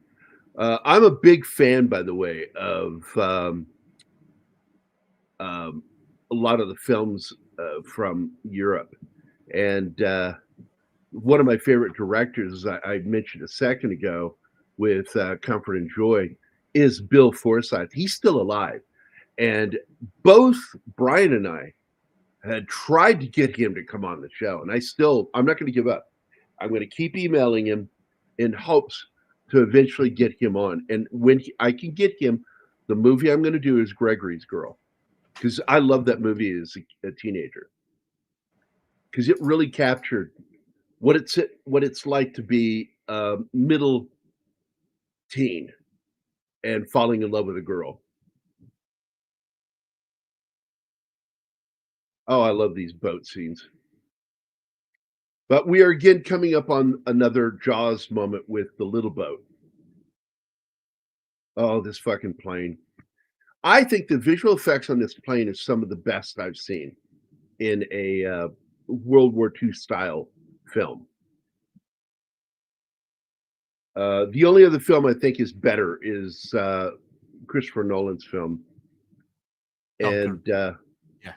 I don't like the movie because they got a lot of shit wrong, but I still like the movie and enjoyed the movie. But fuck, man, the best part of that movie is Tom Hardy's character flying and fighting, trying to protect these Brits. I But love they the left moment out- when the kid with the broken arm that they left behind, and he was so pissed about being left behind, but he couldn't really help with only one arm. And he comes to their rescue with a bunch of other people. And they say the useless come to the rescue. That's a beautiful moment.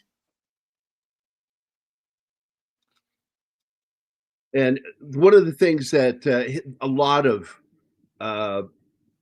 anger towards Nolan with the film was that they don't show there was a lot of African soldiers fighting for England, fighting for the crown, and they don't depict it in the movie. But I'm like, it's still a good movie, but yeah, it misses a lot. So, I mean, those African troops weren't fighting for England. They were part of the French colonial corps. Oh, French colonial war, yeah. Gary should dress as Krampus. I don't have to. I am Krampus. No. Have you seen the guy? You need to dress up for that. Get horns and shit.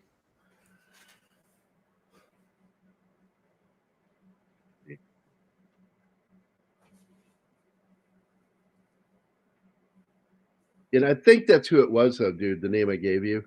I think that's the actress's name is May Zetterling.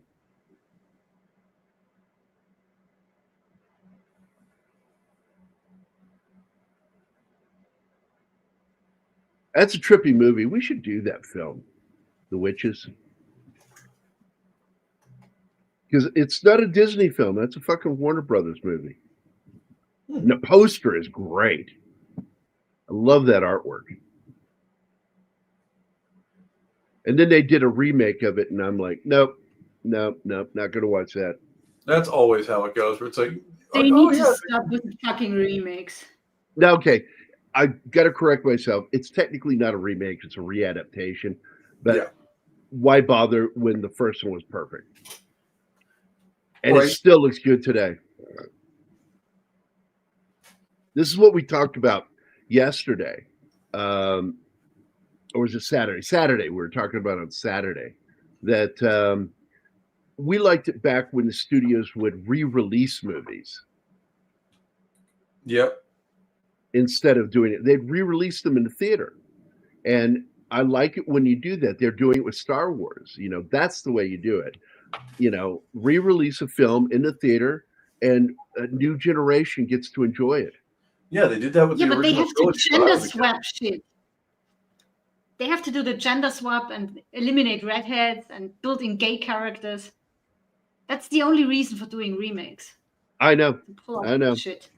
Yeah, and you know, they did that with the Star Wars original trilogy when I was a kid, where they came like right before Phantom Menace came out. They re-released like one a year the original trilogy in theaters. Dude, they did that during the pandemic, and it was the only thing selling seats. Well, yeah, because people will still show up for the original Star Wars movies. Not anything Disney's made, but all right, I'm going to pull the movie down just for a second and pop this up. This is who you're talking about then, Jane Horrocks. And she is gorgeous, by the way. Yeah, she is. And this is her today, and I remember this show. My problem is I now won't watch any British shows about law enforcement. I'll watch it about this, because this is about paramedics and shit. But I now I will block the images, because I can do that with the software I have. If there are shows that are on video sites for me to watch that are British law enforcement shows, I block them. I don't want to watch them, because I know that law enforcement isn't law enforcement anymore. They're jackboots. Yeah. There are probably a handful of cops still working that aren't fucking assholes.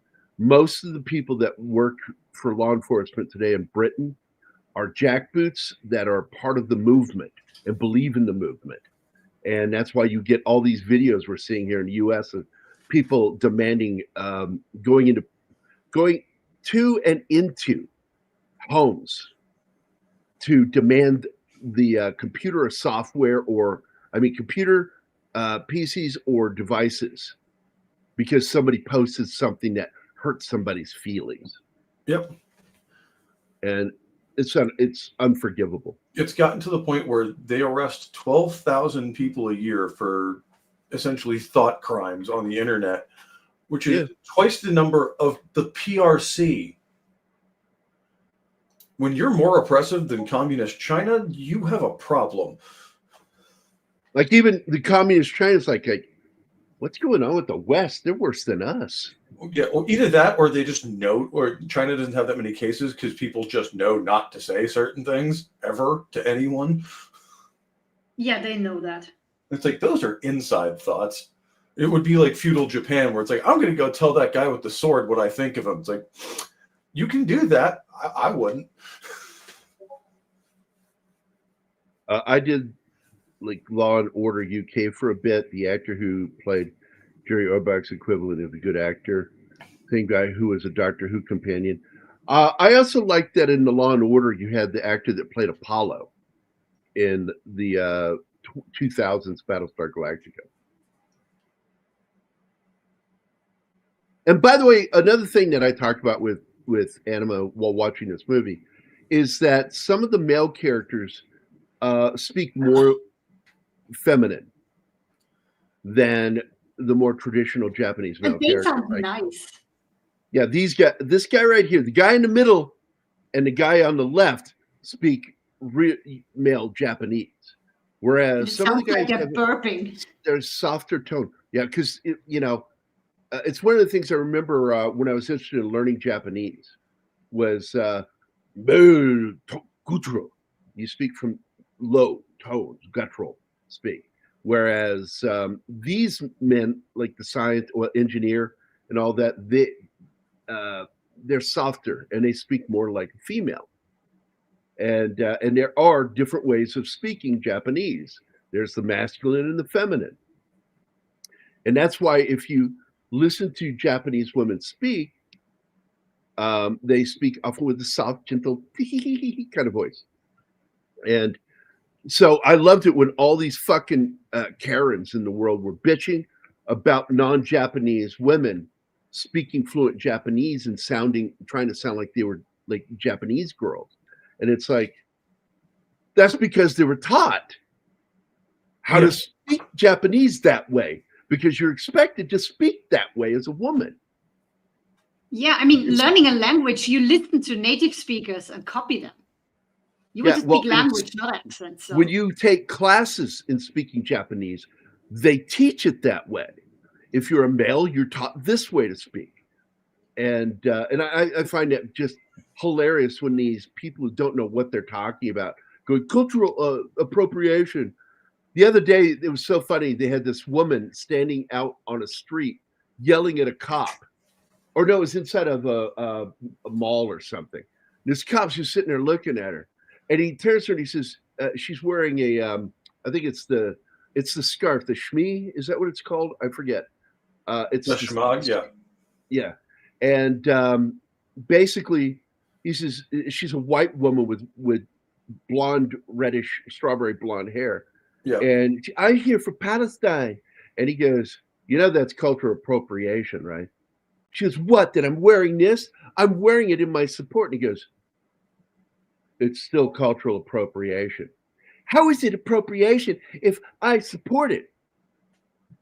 She's not understanding her own stupidity when saying that. No, because that doesn't matter if you support it. Their position is not based on logical conclusions. It's based on pure emotion and stupidity. Yeah. Feelings. Whoa, whoa, whoa. Feelings. Well, I love when the ceasefire started and then Hamas immediately started shooting anyone they thought was a collaborator, and then they were like, what? Like, yeah, we've been telling you this. I explained this a couple of weeks back, Reed, to Anima, how funny that is. That the symbol for woman is this one cross with a triangular stick, okay? And I think that's what it is for the hieroglyph. Anyway. No, it's a circle with a cross underneath it. And the male is a circle with an arrow pointing to the upper right. The Japanese symbol for female. I'm not talking about that. Oh, I thought you meant the universal one. I meant Japanese. No, the Japanese. Yes. For it. It looks like a number 4 with a curve at the bottom that curves left, and then a line across the top. And that means woman. And then for noise, loud noise, obnoxious noise, is that symbol done 3 times in a triangle. That's weird. What did they mean by this? And so I'm like, the first time I learned that, I went, we saw what you did there, Japan. Nice. Yep. That obnoxious noise is woman 3 times. It's like, that's sexist and it's funny. Tell me the Japanese don't have a sense of humor. I did like, wait a minute, what was that? I'm sorry. Wanted to read that again. It's still under your control now. I did like Law and Order UK for a bit. Oh yeah. We were talking about this already. And yeah, the actor, like I said, from Battlestar Galactica 2000 was also in there. He was a barrister. But I stopped watching anything about British law enforcement, anything made after 2014. And because it's all woke, especially if it's from the BBC and got no room for it. Surprised I haven't had the police knocking at my door because of my flag avatar. By the way, speaking of that, over on X, I can do the American flag next to my name.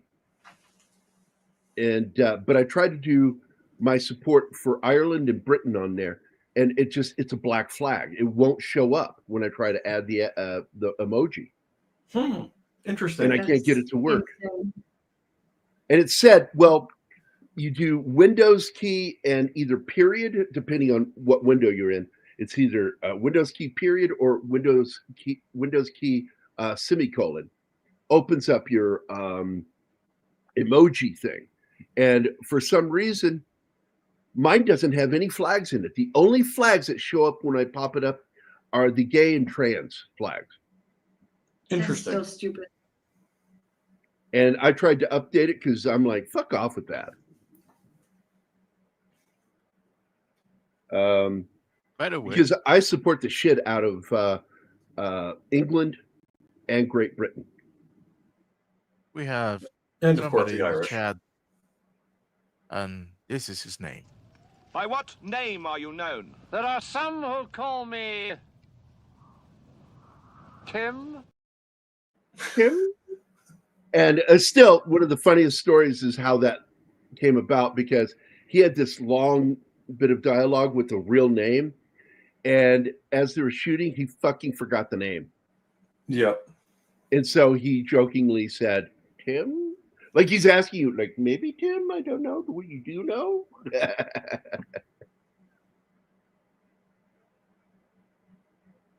The worst thing is modern panel shows.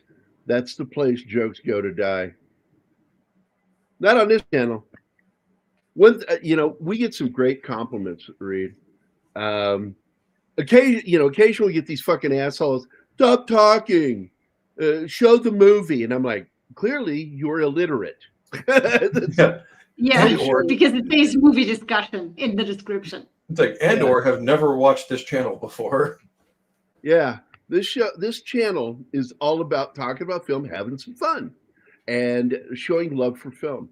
And I fucking love this movie, and I love there at the end as he starts weeping like a little bitch.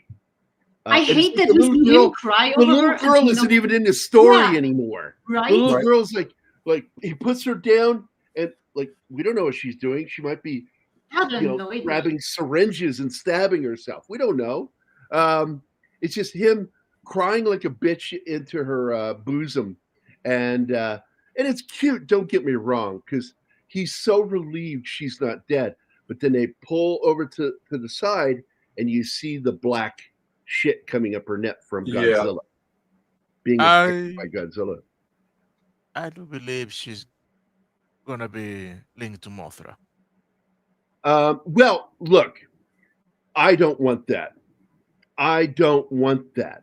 Only if she has a twin would I like that, because they have to. They started to do that with the Warner Brothers films, and then they dropped it because the twins were mentioned in the second Godzilla film, and you had an actress that was supposed to play both parts. But you don't see the twin sister. It's gone. It's gone. They It just mention got it dropped. for Because reasons Obi-Wan hit her. Everybody, don't talk. Just look at Martin right now. By the way, here are the pictures that Tim sent. Yes, look at Oh, that. I love that place. that I've been is there. so cool. Yeah, it's a And giant hangar. Yeah. And that B-29 you're seeing in the background there, that is in fact the Enola Gay. Yep.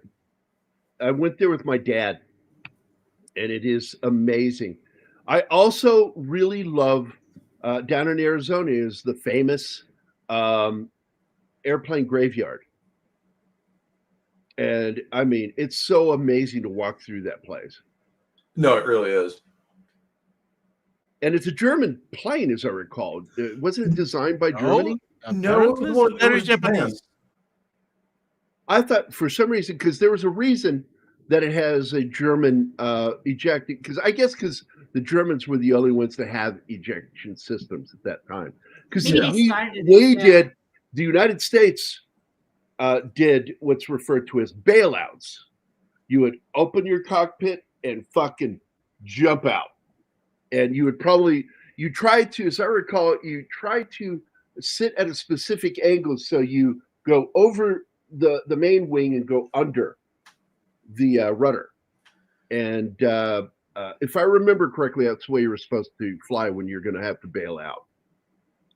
Tip the nose down. Although the last thing you want to do is like hit that fucking tail section. Although in this thing, you don't want to do a bailout because you'll be bailing out right into the freaking prop.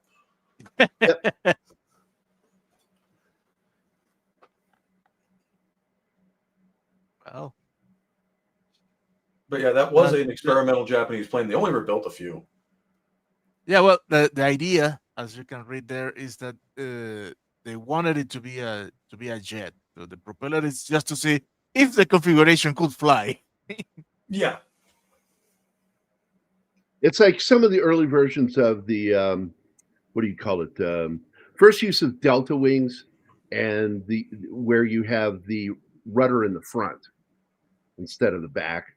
They weren't sure if that would work, and then of course the design of the flying wing, because a lot of them didn't work.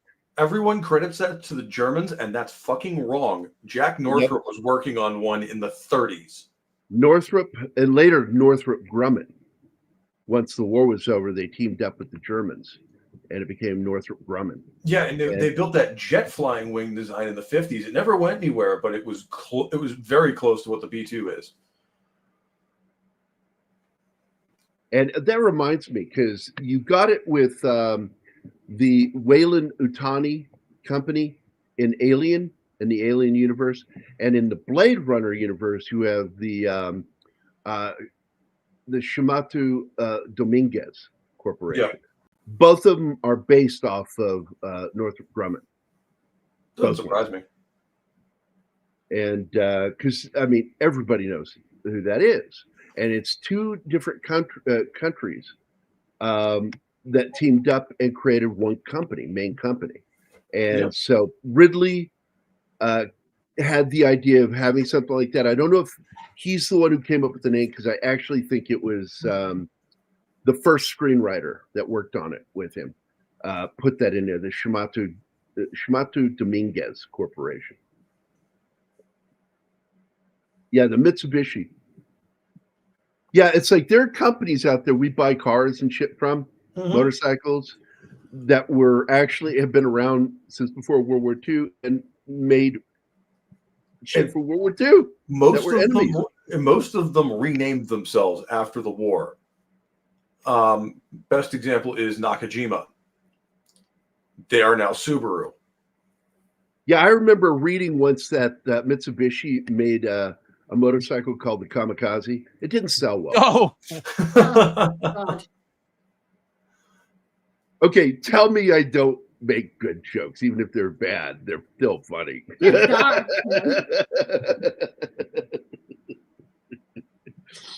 yeah, they did some testing with it, and the cyclist kept crashing.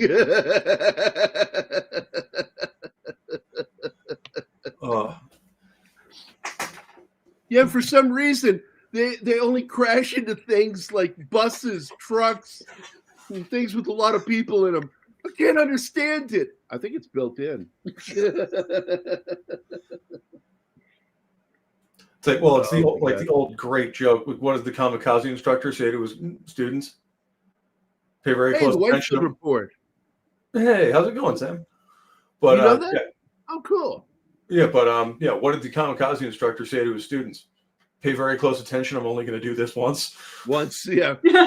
I always loved the Cheech and Chong scene that's on one of their albums. We the celebrated kamikaze pilots now take our celebratory sake juice. Before we drink the sake juice, are there any questions? Yes, you in the back. Yeah, are you fucking crazy? Oh man, I love that album. Wait, you froze up. What?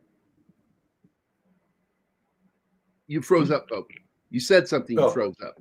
We didn't hear it. Oh, just like, are you crazy? Yeah, tiny bit. Yeah. So ceremonial. That was it. The ceremonial sake juice. I just thought that was one of the funniest skits because he goes through this whole spiel, you know, and he goes, "Are there any questions?" Yes, you in the back. Yeah, are you fucking crazy? This just fucking slayed me. I was in high school when I heard that the first time. It's like, and then I found out they were like big potheads, and I'm like, oh, that was a turnoff to me because I was like one of those straight laced guys in school. I wouldn't do that shit. I was into beer, but that's because I grew up in a drug-addled family. You know, lot of fucking drugs. If you know, my parents popping pills, especially my mom, and both my parents being drunks, and then like my siblings started out with drugs and then became drunks later. You know, I did not want to do drugs because I saw as the baby in the family how bad it got. And I'm like, I want nothing to do with that. But then I started hanging out with guys that smoked pot, and we'd be like either watching movies or gaming. And I was in a room, and they would always seal the fucking windows because they didn't want to get caught.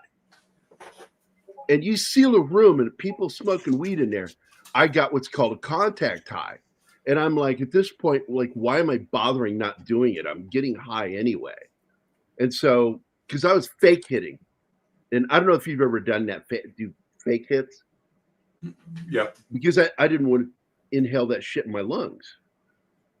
Yeah, I'm always gaying. It's what I do. Marines do it too. And this is what I said to my buddy. I said, they said, you know, everybody knows all the gays are in the Navy. I went, no, it's the Marine Corps because, you know, it's in their fucking motto. Looking for a few good men. And I've always loved that joke. And I did not write that joke or make it up. I've always loved the second half of that saying. I think it was Robin Williams. What's that? I've always loved the second half of that saying, at least according to the Marines. Like, we're looking for a few good men. All right, stupid, get on the truck. Get in the truck. Yeah, I try to explain to people about what the shark frenzy is like. And I told Anima, man, even during the shark frenzy, no DIs fucked with me because I did exactly what they told me to do. I went to where they told me to go to, and I did it in a very expeditious fashion. And they want that. And if you do things exactly the way they tell you to do them, they tend to not fuck with you. They only yell at the other guys. And so I saw a lot of guys getting fucking bloody water, dude. We had this one guy. Oh my God, his last name was Condon. And he was sitting next to me in the truck when we were being transferred from reception over to basic. And I'm talking to him. I says, what's your name, man? He says, Condon. I went, yeah, you need to stay the fuck away from me. And he's like, what? I went, no, you've got a fucked up name. They're going to fuck with you. Oh, you mean like the Asian kid I went to boot camp with, whose name was Dong? Yeah, that's you're just gonna get fucked with. Yeah, it's just I'm sorry, dude. Like, you could be the most squared away kid ever. You are going to get fucked with. They're gonna fuck with you. I didn't have one of those names. They didn't fuck with me. I wasn't stupid. In fact, the first day, because we didn't have a full day. The first day technically was day 0. And you're there, and 90% of that day, you're in a room with a bunch of fucking bald guys, because there's no high and tight and basic. Bald. You're fucking bald. Everybody looks like Uncle Fester. And heads down, fucking filling out paperwork. And finally, you go to your barracks, you empty out your bag in front of you, and the drill sergeant comes by and inspects if you've got anything that you're not supposed to have, contraband. And because in reception, they take you and tell you if you've got any contraband, you go into a room. It's like a confessional alone. You're in a line, and everybody goes in that room, and anything that's contraband, you throw into the black box, which I have always believed went into a crate that the drill instructors took home with them later. Oh yeah. And oh man, this is good shit. Oh, who's throwing that away? A lot of times it would be dip, and because you were during boot, no dip. What's You dip? get caught with tobacco, your ass is in trouble. You are not allowed. That's contraband. And it's not until about your third or fourth week in Army basic training they start to let you have tobacco products. And it was the same thing with you in the Marine Corps? No, you were not allowed to have The whole any kind of time. tobacco products the entire time. No energy drinks, no candy, no snacks. Like, if you took shit from the chow hall, you got caught. You got fucked up for it. And knowing us, I'm thinking that you were getting punished because you got caught, not because you stole something. Here's my favorite. My favorite with that, okay, because we're all wearing as basic duty uniform cargo pants, and there would always be this one asshole that would put food in his pockets, that one of his cargo pockets, and it's like the drill sergeants can see that you've got something in there. It's not supposed to be anything in there, and so the drill instructors, the drill sergeants, would walk up, and they would see that, and they go, "Hey, I wonder what's in here.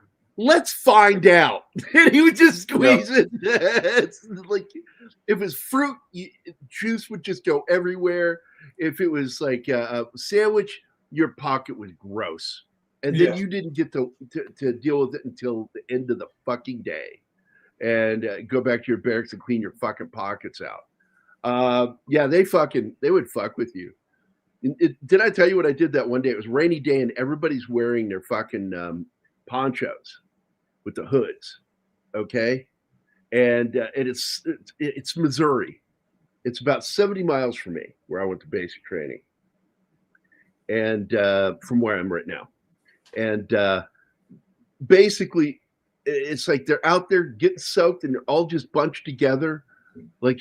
And I looked up, and the drill sergeants were up in this tower overlooking us, and there was a little muddy ramp road that went up to where they were.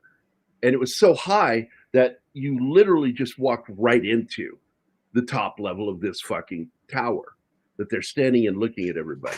And they're all standing up there, and I'm standing behind them. They don't know I'm there yet. They didn't notice me because I walk quietly. And hence my nickname in the Army, Ghost. And basically, I'm standing right behind them, and they're just making fun of everybody down there. And one of the drill sergeants goes, "I don't know what to make of that." I said, "Yeah, it kind of looks like a garden salad." And they all just turned and looked at me like, and they fucking laughed. I said, "Yeah, it kind of looks like a garden salad, doesn't it? All these fucking wet lettuce." They never fucked with me. I never got fucked with the whole time I was in basic. The only thing that happened to me was when my drill sergeant found out I was an artist. And it was funny how he found out. And he wanted me to do a mural. And so he gave me permission to take anybody with me I needed to carry supplies back to do this mural in the barracks. And so I took two of my buddies with me. And Fuller and Jones. They're also the ones you'll see them in photos with me. They were my two best friends in basic. And Julio was my third. And later Davis, because we all went to AIT together except for Fuller. All of us went to combat medic training. And but I took him over, got some art supplies, and I'm coming back, and Top is there, first sergeant. Uh-oh. And he says, hey, where are you guys coming from? I said, First Sergeant, I'm Gary Cassell. Drill Sergeant Samuels gave me permission to go get supplies. And he says, yeah, I know about you, but what are these guys doing? I said, they're carrying some of the supplies for me because I got so many. And he goes, yeah, but they weren't listed in permission to go. And I said, well, he told me I could take anybody I want. And he goes, he didn't tell me that. And so he's going to take these two guys and smoke the shit out of them. Mm-hmm. And so I thought because I was, my drill sergeant's favorite, that I could like stand up for him. And I said, well, if you're gonna smoke them, you got to smoke me. Top went, oh, okay. And then what he did, he had them sit down and watch him smoke me. And that is not a thing you want to say to an Army first sergeant. It's like, if you got to smoke them, you got to smoke me. Because the look on his face was oh, just okay. Pure perverse glee of just. I learned to watch my mouth after that, boy. And it's just like, and somebody finally fucked around and found out. And I found out, man, he smoked me into body collapse. Mm-hmm. I did so many crunches. I must have done about 300 setups against the hill. That's up the hill. And then he'd have me roll over, and I'm doing push-ups downhill. So it's all on my upper body, and I went into complete fucking collapse where I couldn't get up. I couldn't move. And he told him, all right, pick him up, take him up to his barracks. Maybe he'll learn a lesson out of this. And I went, yes, I did. I didn't tell him that. Yep. That's one of those. Fucking learned. That's one of those. You do that once and then learn to never, ever do it again. Yep. And that was the only time I ever got smoked in basic. And one of my favorite moments is we were next to another barracks, but the door between our barracks was down because they were doing interior and external construction.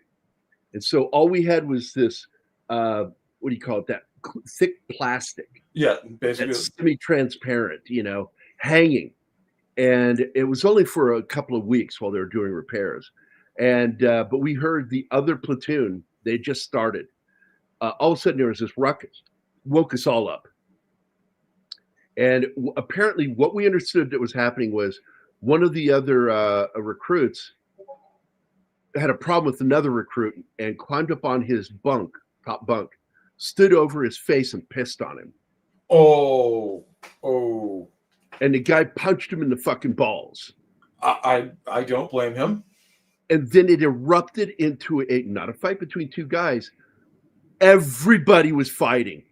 Everybody was kung fu fighting. And we could hear this shit. Just fucking go. And then you hear yelling from the drill sergeants.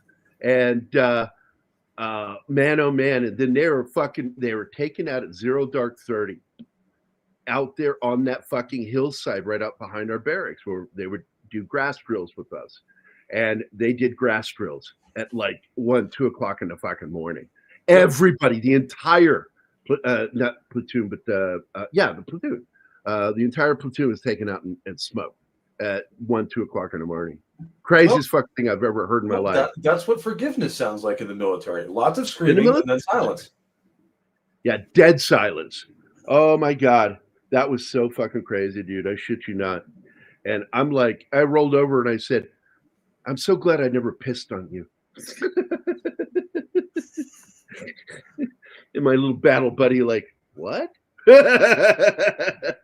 didn't get what I was saying to him. Like, I don't know if the Army did this too, but like, if we were, going between buildings or whatever, or like we were on like kind of going to admin or medical or whatever, and we're coming back, like every now and again you'd get screamed at for something random by a drill instructor who wasn't one of yours. He was just correcting you on something, but like every now and again you just get hey thing, stop. And immediately every recruit in the general vicinity just just goes into like deer in the headlights moment. I'm just like, not you, the one next to you. Yeah. Now, did your guys, your drill instructors, did they do the knife hand all the time? Oh yeah, all the time. Knife hand was the shit. There are 3 degrees of knife hand. This is correction. This is instruction. This is batshit fucking insanity. Now, I came up with my own because there was no explanation that I learned. But in the Army, while I saw it, I said, this is the drill sergeant hand. It is aerodynamically designed to instruct, to direct, and to punish. Pretty much. That's what I made up. I came up with that one on my own. I'm like, because that's what it's used for. The most terrified you'll ever get is when the drill instructor doesn't get the full extension of the knife hand. It's just like, come here, thing. It's like, What I loved about our drill sergeants. I think they got that from like Macho Man back in the 80s. It was just like, oh yeah. Oh yeah. Oh yeah. Like, Ours were all cokeheads, by the way. Probably. And I'm serious. They had the pinky thing, their Oh. pinky nails. And I thought that was the weirdest thing I'd ever seen. And the only one who didn't have that was Drill Sergeant Schmaltz. He was our vacationing drill sergeant. He was gone. He missed the first 2 weeks of basic. And then suddenly he shows up. He's this little mousy guy. And he had fucking scarring on his throat from dry shaving, out in the field. And you ever seen that fucking pox scars all over the neck? And I knew black guys that got it because they get, if they would get profiles for not having to shave because their hair, because it's coarse and curls, it would curl back into their face. And they get these fucking giant hair blisters. And so if they had that, they were given profiles. So they didn't have to shave. That actually just went away this year.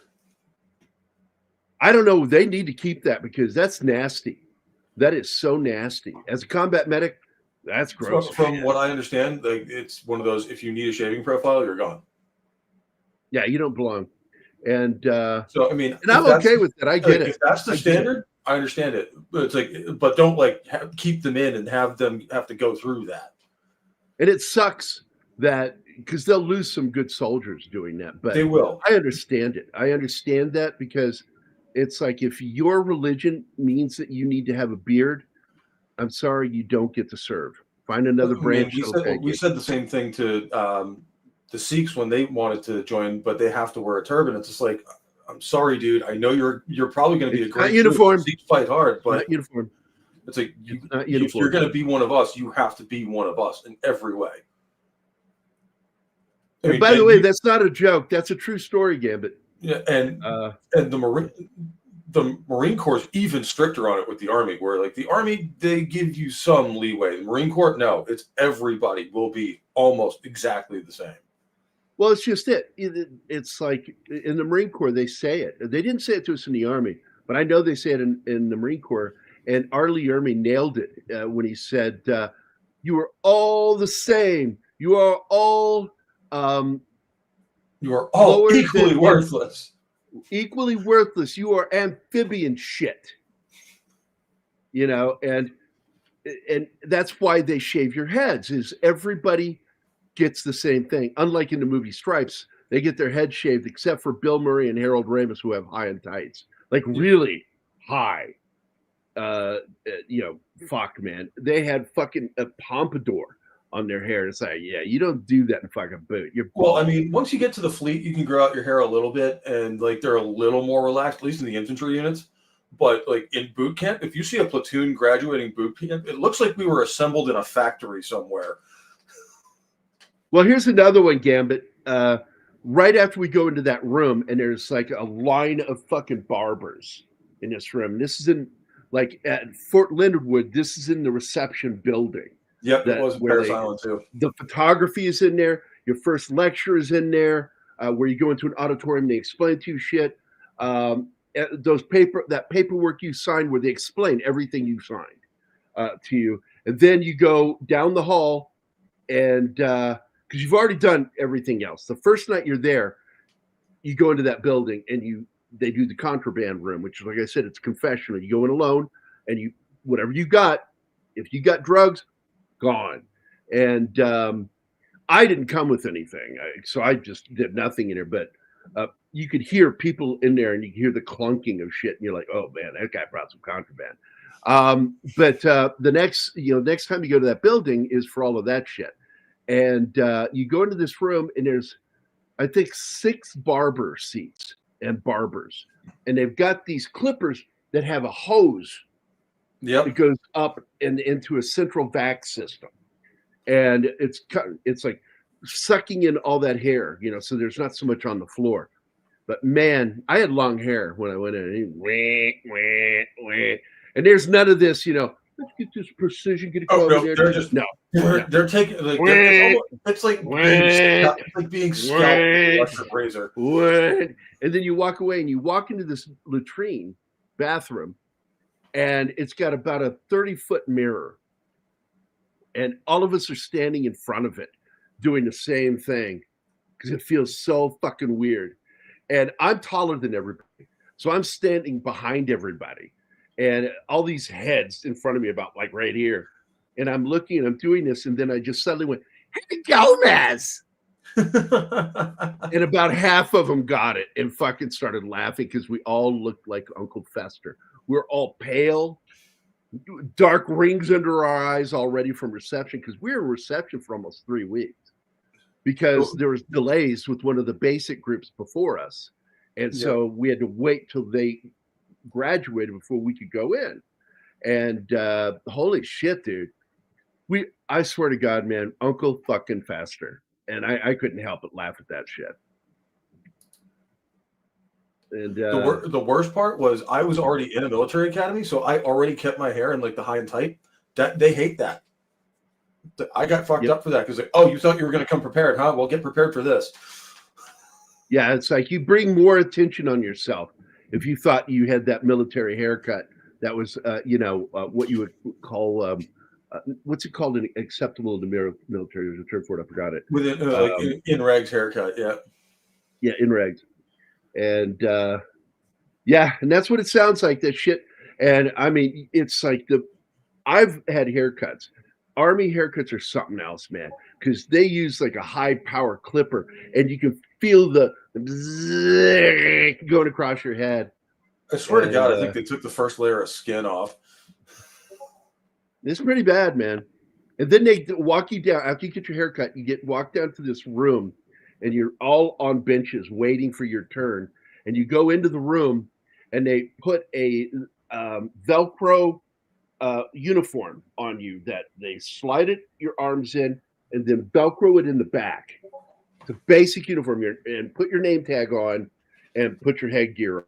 And they did that to us with our dress blues, but we didn't do that until like week 8 because our blues weren't ready yet, but they wanted to take pictures for the platoon yearbook. So they would put like this basically smock that had the shape of your dress blues on you, tighten it around you so it looked good, and then take your picture. Yeah, because we didn't have our pretty blues. much what they do. Because they had different sized uniforms. They had to get the largest one for me to be able to wear it. And because I'm just, dude, I'm a fucking giant, okay? And I know I'm a giant. Yeah, and I'm there. They tried to kick me out. They said that according to Army standards, I was obese. And I'm like, I don't have but 10%, 13% body fat on me. What are you talking about? And they said, well, according to our charts here, for your BMI, you should weigh 180 pounds. I said, if I weighed 180 pounds, I'd look like I'm dying.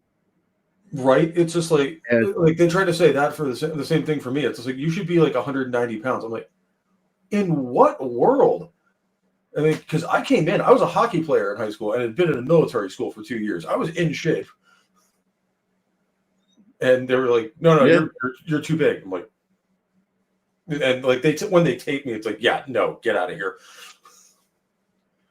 But as soon as I gotta find it.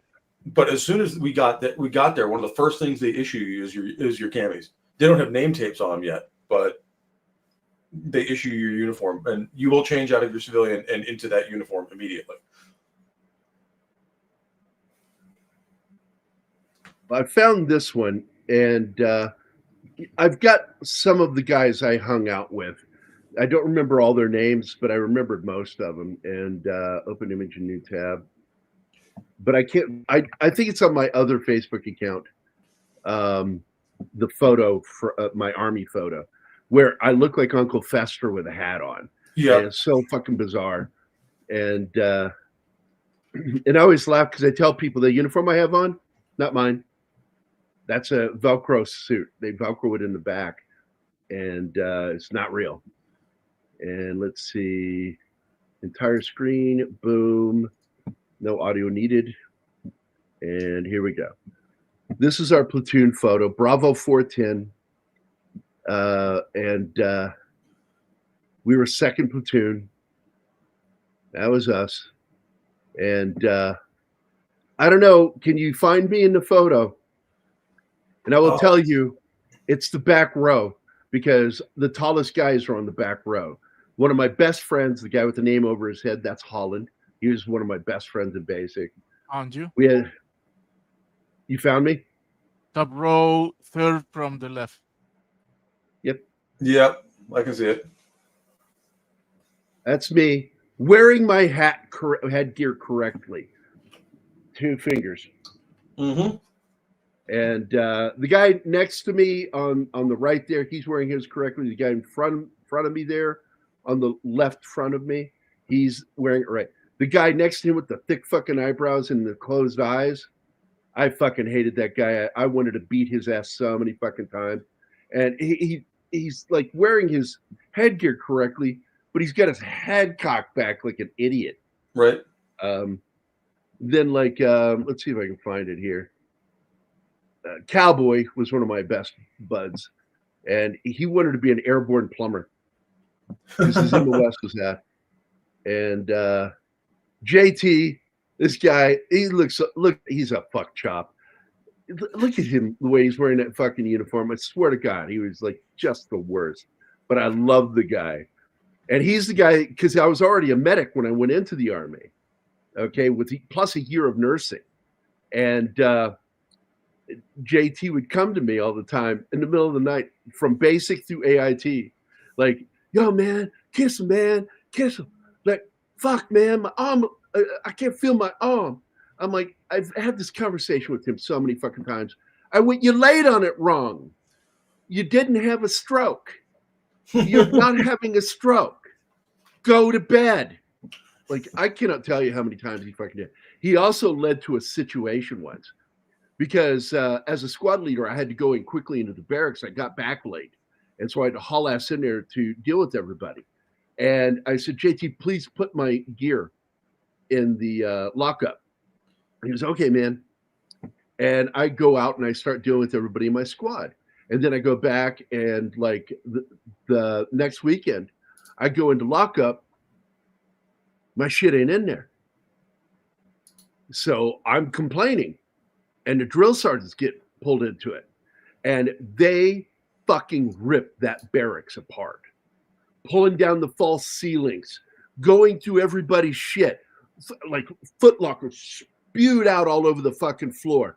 And I mean, it's getting ugly. It's fucking ugly in that barracks. And JT walks in and goes, yo, man, I forgot I put your shit in my locker. And I looked at him. We're standing out there at the end of the barracks, right in front of the junior leader room, which goes into the barracks. And I'm standing there and I'm looking at him. And then I look down to my right at the drill sergeant pulling people's shit out. And then I look back at him and I said, you better keep your fucking mouth shut and not tell anybody. Yep. Because he's going to kill you and then he's going to kill me. And so we just left. And we had a similar incident. Like this was in the fleet, like because we had all our gear laid out like right after we came back from the field. So we had all of our 240s lined up in a row with the A bags right next to them. So we go to put the weapons in the armory. And I'm sitting there because it was our company, and we were training some of the headquarters and service company guys. And we were like, oh, hey, go put the tents and stuff in that container. So then we come back and we go to put the weapon. I go to put my 240 in the armory. There's no A bag. Well, it has the spare barrel and all the other stuff with it. So I'm like, where the hell is it? And, you know, we have to go on lockdown. They start tearing shit apart. And sure enough, one of these morons grabbed my A bag thinking it was a tent and threw it in the container. God damn, dude. You see, that's a good way to get smoked. I'm going to point out this guy right here I'm mousing over. I didn't put his name on there. I don't remember his real name. I just remember what we called him. His name was Teddy Bear. And he's a former gangbanger. And he was involved in a drive-by shooting and joined the Army. And I turned to everybody. I said, all right, everybody, you heard it. Stay the fuck away from this guy because this is an open base. Yep. And everybody's like, why? And I'm like, because it's an open base. If there's somebody that knows where he's at, that wants him hurt, you don't want to get caught in that. Then this guy on the right here, his real name is Freddie Credura. Uh-oh. And but he was our facts totem guy. The drill sergeant's assistant. That's what he ended up becoming, and because he was super fucking smart, I really liked him, and he got the nickname Freddy Krueger. And then Gulak here, this guy here, he got recycled, and I don't know whatever happened to him. I love that guy. He could sing just like Bobby Brown, and so he would do the Bobby Brown songs. That's Hedgepin, and his name, I can't read it on the photo, was something close to that. But the drill sergeant gave him that nickname. And that female drill sergeant right there, I like well, technically DS Emerson, because DI is Marine Corps, DS is Army. And she was a fucking bitch. And women drills feel like they have to be meaner than the males in order to have their place in the military. And boy, and I hated the way she would say that. She would say, "Oh, right." And I'm like, "Oh, fuck off with that. That sounds like my mom." Because my mom said all right like that. "All right." No. Drove me nuts as a kid. That's Julio right there. He was a top-notch dude, but he told me day one that he was in what do you call it? High school. The Army, ROTC. He was a ROTC. Oh, okay. And he says, "Yeah, I learned to do drill and ceremony as a ROTC." I said, "Okay, I'm just going to tell you now, don't fucking let the drill sergeants know you're a ROTC. Don't do it. Tell them you learned to march in marching band before you fucking tell them that you're junior ROTC." Yeah, right. It's serious, like, dude. Do not ever, like, I made that mistake because I was not JROTC. I was ROTC. I did 2 years at Norwich University. And I made the mistake of letting them know that. And they're like, "Oh, really?" It's like, uh-oh. That's exactly what happens. Well, let's get you to march and do some DNC for us. Oh, and no. Yeah, you asked for this. You asked for it. Yes, I did. Yeah, never admit that to drill instructors. Just telling you now. But anyway, we're going to get out of here, guys. We're almost a half hour over. It's just fun to have you here, Pope, because I like reminiscing with you about being in the military. Oh, yeah. Because you and Joe are the only two I really get to hang out, former military. By the way, before we go, though, Mad Mardigan was on Zach's channel the other night. And I was like, and then he saw I was in the chat. And he goes, "Man, yeah, that guy ghosted me." I'm like, "The fuck I ghosted you? You ghosted everybody. You disappear. And like, we don't know where you're at. Don't see you on any shows, no streams." And then all of a sudden you go on here and you say, "I ghosted you?" And he starts laughing because he knows I'm right. Yeah. But he says messaged that me. stuff to mess with people sometimes. Yeah. Well, what I said to him, and he said, "I really appreciate that." I said, "Look, man, when you go quiet, I leave you the fuck alone. Because I know you're having physical pain and you're going through shit. And I don't want to, interrupt your fucking healing process. I respect that process. And so I leave you alone. I figure you'll say hi to me when you're ready." I said, 2 years later, I'm still going to respect it. I'm going to give you shit for it. And one of the things I said in the chat too, I tagged him. I said, "Also, go look at our last communication. I spoke last. Oh. You didn't respond. So you fucking ghosted me, bitch." I fucking love that guy so much. So he's a good but kid. A lot of people don't know, that he got injured and burned.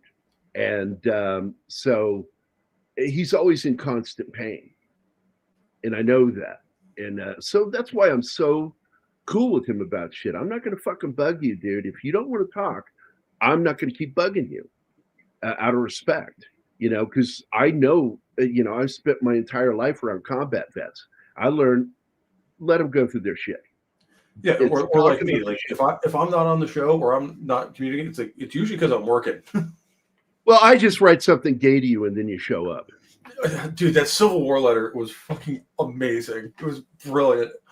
And you did it live. Yes. I did it live on the show, writing you that gay letter. Especially because I know you're from Virginia, so I did it in like the Virginia Southern accent. Even though I don't have one, but I do have one, because if I'm tired, you will hear me start talking like this. You'll hear a little bit of it, and I'll go, "How y'all doing? Yep. How y'all doing?" What I hate about Missouri is they have something akin to that. It's kind of a central southern accent, but then they say a word that I fucking would never say is yins. Yep. I said, "Look, y'all means you all. That's what it literally means." Yeah. You say but I get yuns, it. and I'm like, what the fuck contraction is that? You ones? Like, I mean, nothing sounds more illiterate than a Missourian saying yuns. Still my favorite greeting was one of the guys I used to work with. Like, he's from like just north of me in West Virginia, and he's just like, he'd be like, "Hey, oh hey, how's your mom and them?" It's like, I mean, what? I know what that means, but still, really? Yeah, in Virginia, they had this weird thing, and I never got used to it. Like, if you have a car and somebody needs a ride, then are you going in town? Yeah. Can you carry me to the store? And it's like, what the fuck? No, I'll give you a ride, but no, I'm not gonna fucking carry you. What the fuck? And the first time my dad got asked that was by Wayne Newton, the singer, Wayne Newton's aunt.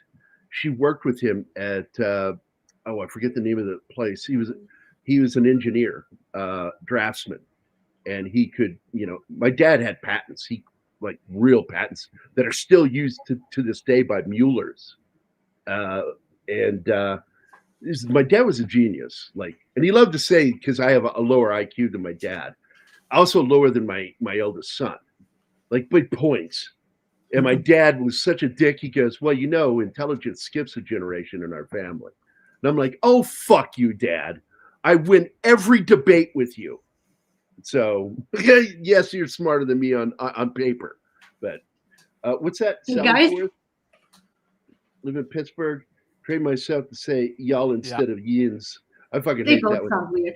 And by the way, hi, go- Julie Chow. End of the show. If you want to hear the fun, we do go into the movie, but we also just talk about a bunch of military and history shit. But anyway, Keely, I'm so glad to see you, man. I'm so glad to see you, Sally, and all of you guys. I want to thank Hold on, Gary. Storty. Hold on. Somebody has a birthday tomorrow. I thought we should mention that. I thought it was today. No, tomorrow.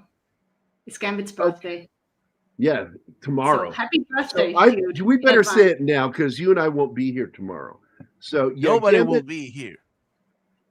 By the way, Gambit, I've been trying to make a video for you, and it is really hard, because in the movie Gambit, both versions of it, they don't actually say Gambit in the movie. I'm like, God damn it, because it's a perfect movie. So I have to go find like Gambit the X-Men. I'm going to see if I can find a good Gambit quote from there. But I wanted to get it from the movie Gambit, because I love both those. One's a remake that the Coen brothers remade. Nobody knows of this movie. The Coen brothers remade the classic Michael Caine movie Gambit, and nobody knows what it stars. That English actor who's always got the posh English accent.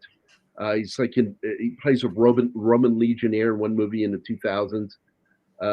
He's in that love story about the girl that her and her diary. I know who you're talking about. I don't remember his name. But yeah, he plays the Michael Caine part in the remake. And I saw the reviews for it. It wasn't good from audiences. So I'm like, nah, I'll probably pass on it. Maybe that's why nobody knows it. But yes, everybody wish Gambit a happy birthday. He's this many years old. You do the math. Anyway, love you guys. I want you all to have a great fucking day. And I want to tell you how much we appreciate Snorty, Emmanuel, Andy Morrow, Gambit, happy birthday, Sally Forth, Read by Nature, Daryl Brewer, John Ostains. I'm sorry, John motherfucking Ostains, Stasis Geek, Regis, Das Wolfen, Mephisto's movie reviews, and Shanatsky, as well as Penny, who already left, and the Whitefield Report. That's a cool name. It sounds like a horror movie about ghosts or poltergeists. And CJ Prime, thanks for being here, guys. And did you mention Keely Chow? Nope, Keely Chow's not in there. So thank you, Keely Chow, for showing up at the end of the show. Rewind to see if you want to see if you enjoy the jokes. And we're going to get the hell out of here. And deeply appreciate all of you. And by the way, the new weekend shows, Anima was kind of bitching at me about our weekend members only show. And I think what we can do on that one is maybe talk a little bit about TV shows that we like.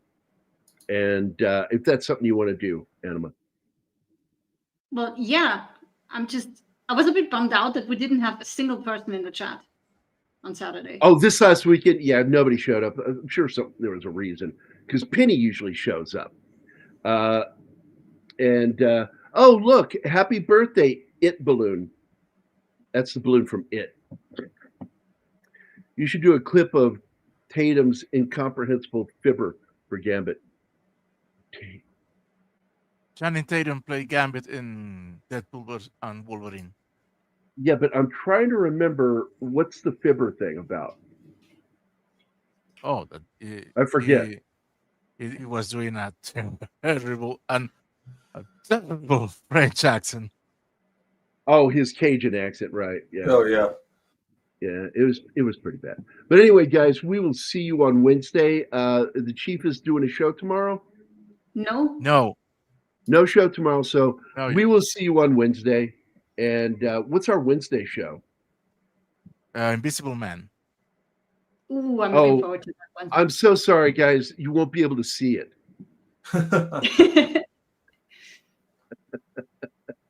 Let's get out of here. I don't know. How do you do this? How do we get out of here? I don't know how to end the show. We're trapped in the computer. Help! Help! Somebody get us out of here. It's like Tron, but better. Bye, guys. Bye. Bye.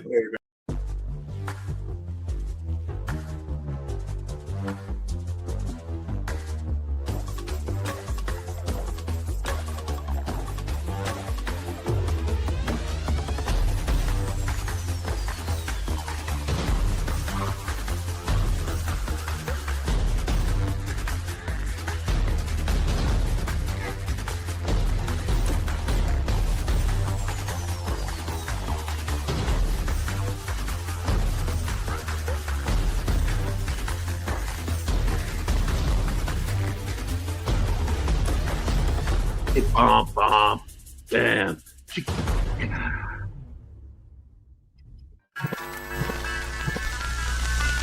Y'all come back now. You hear?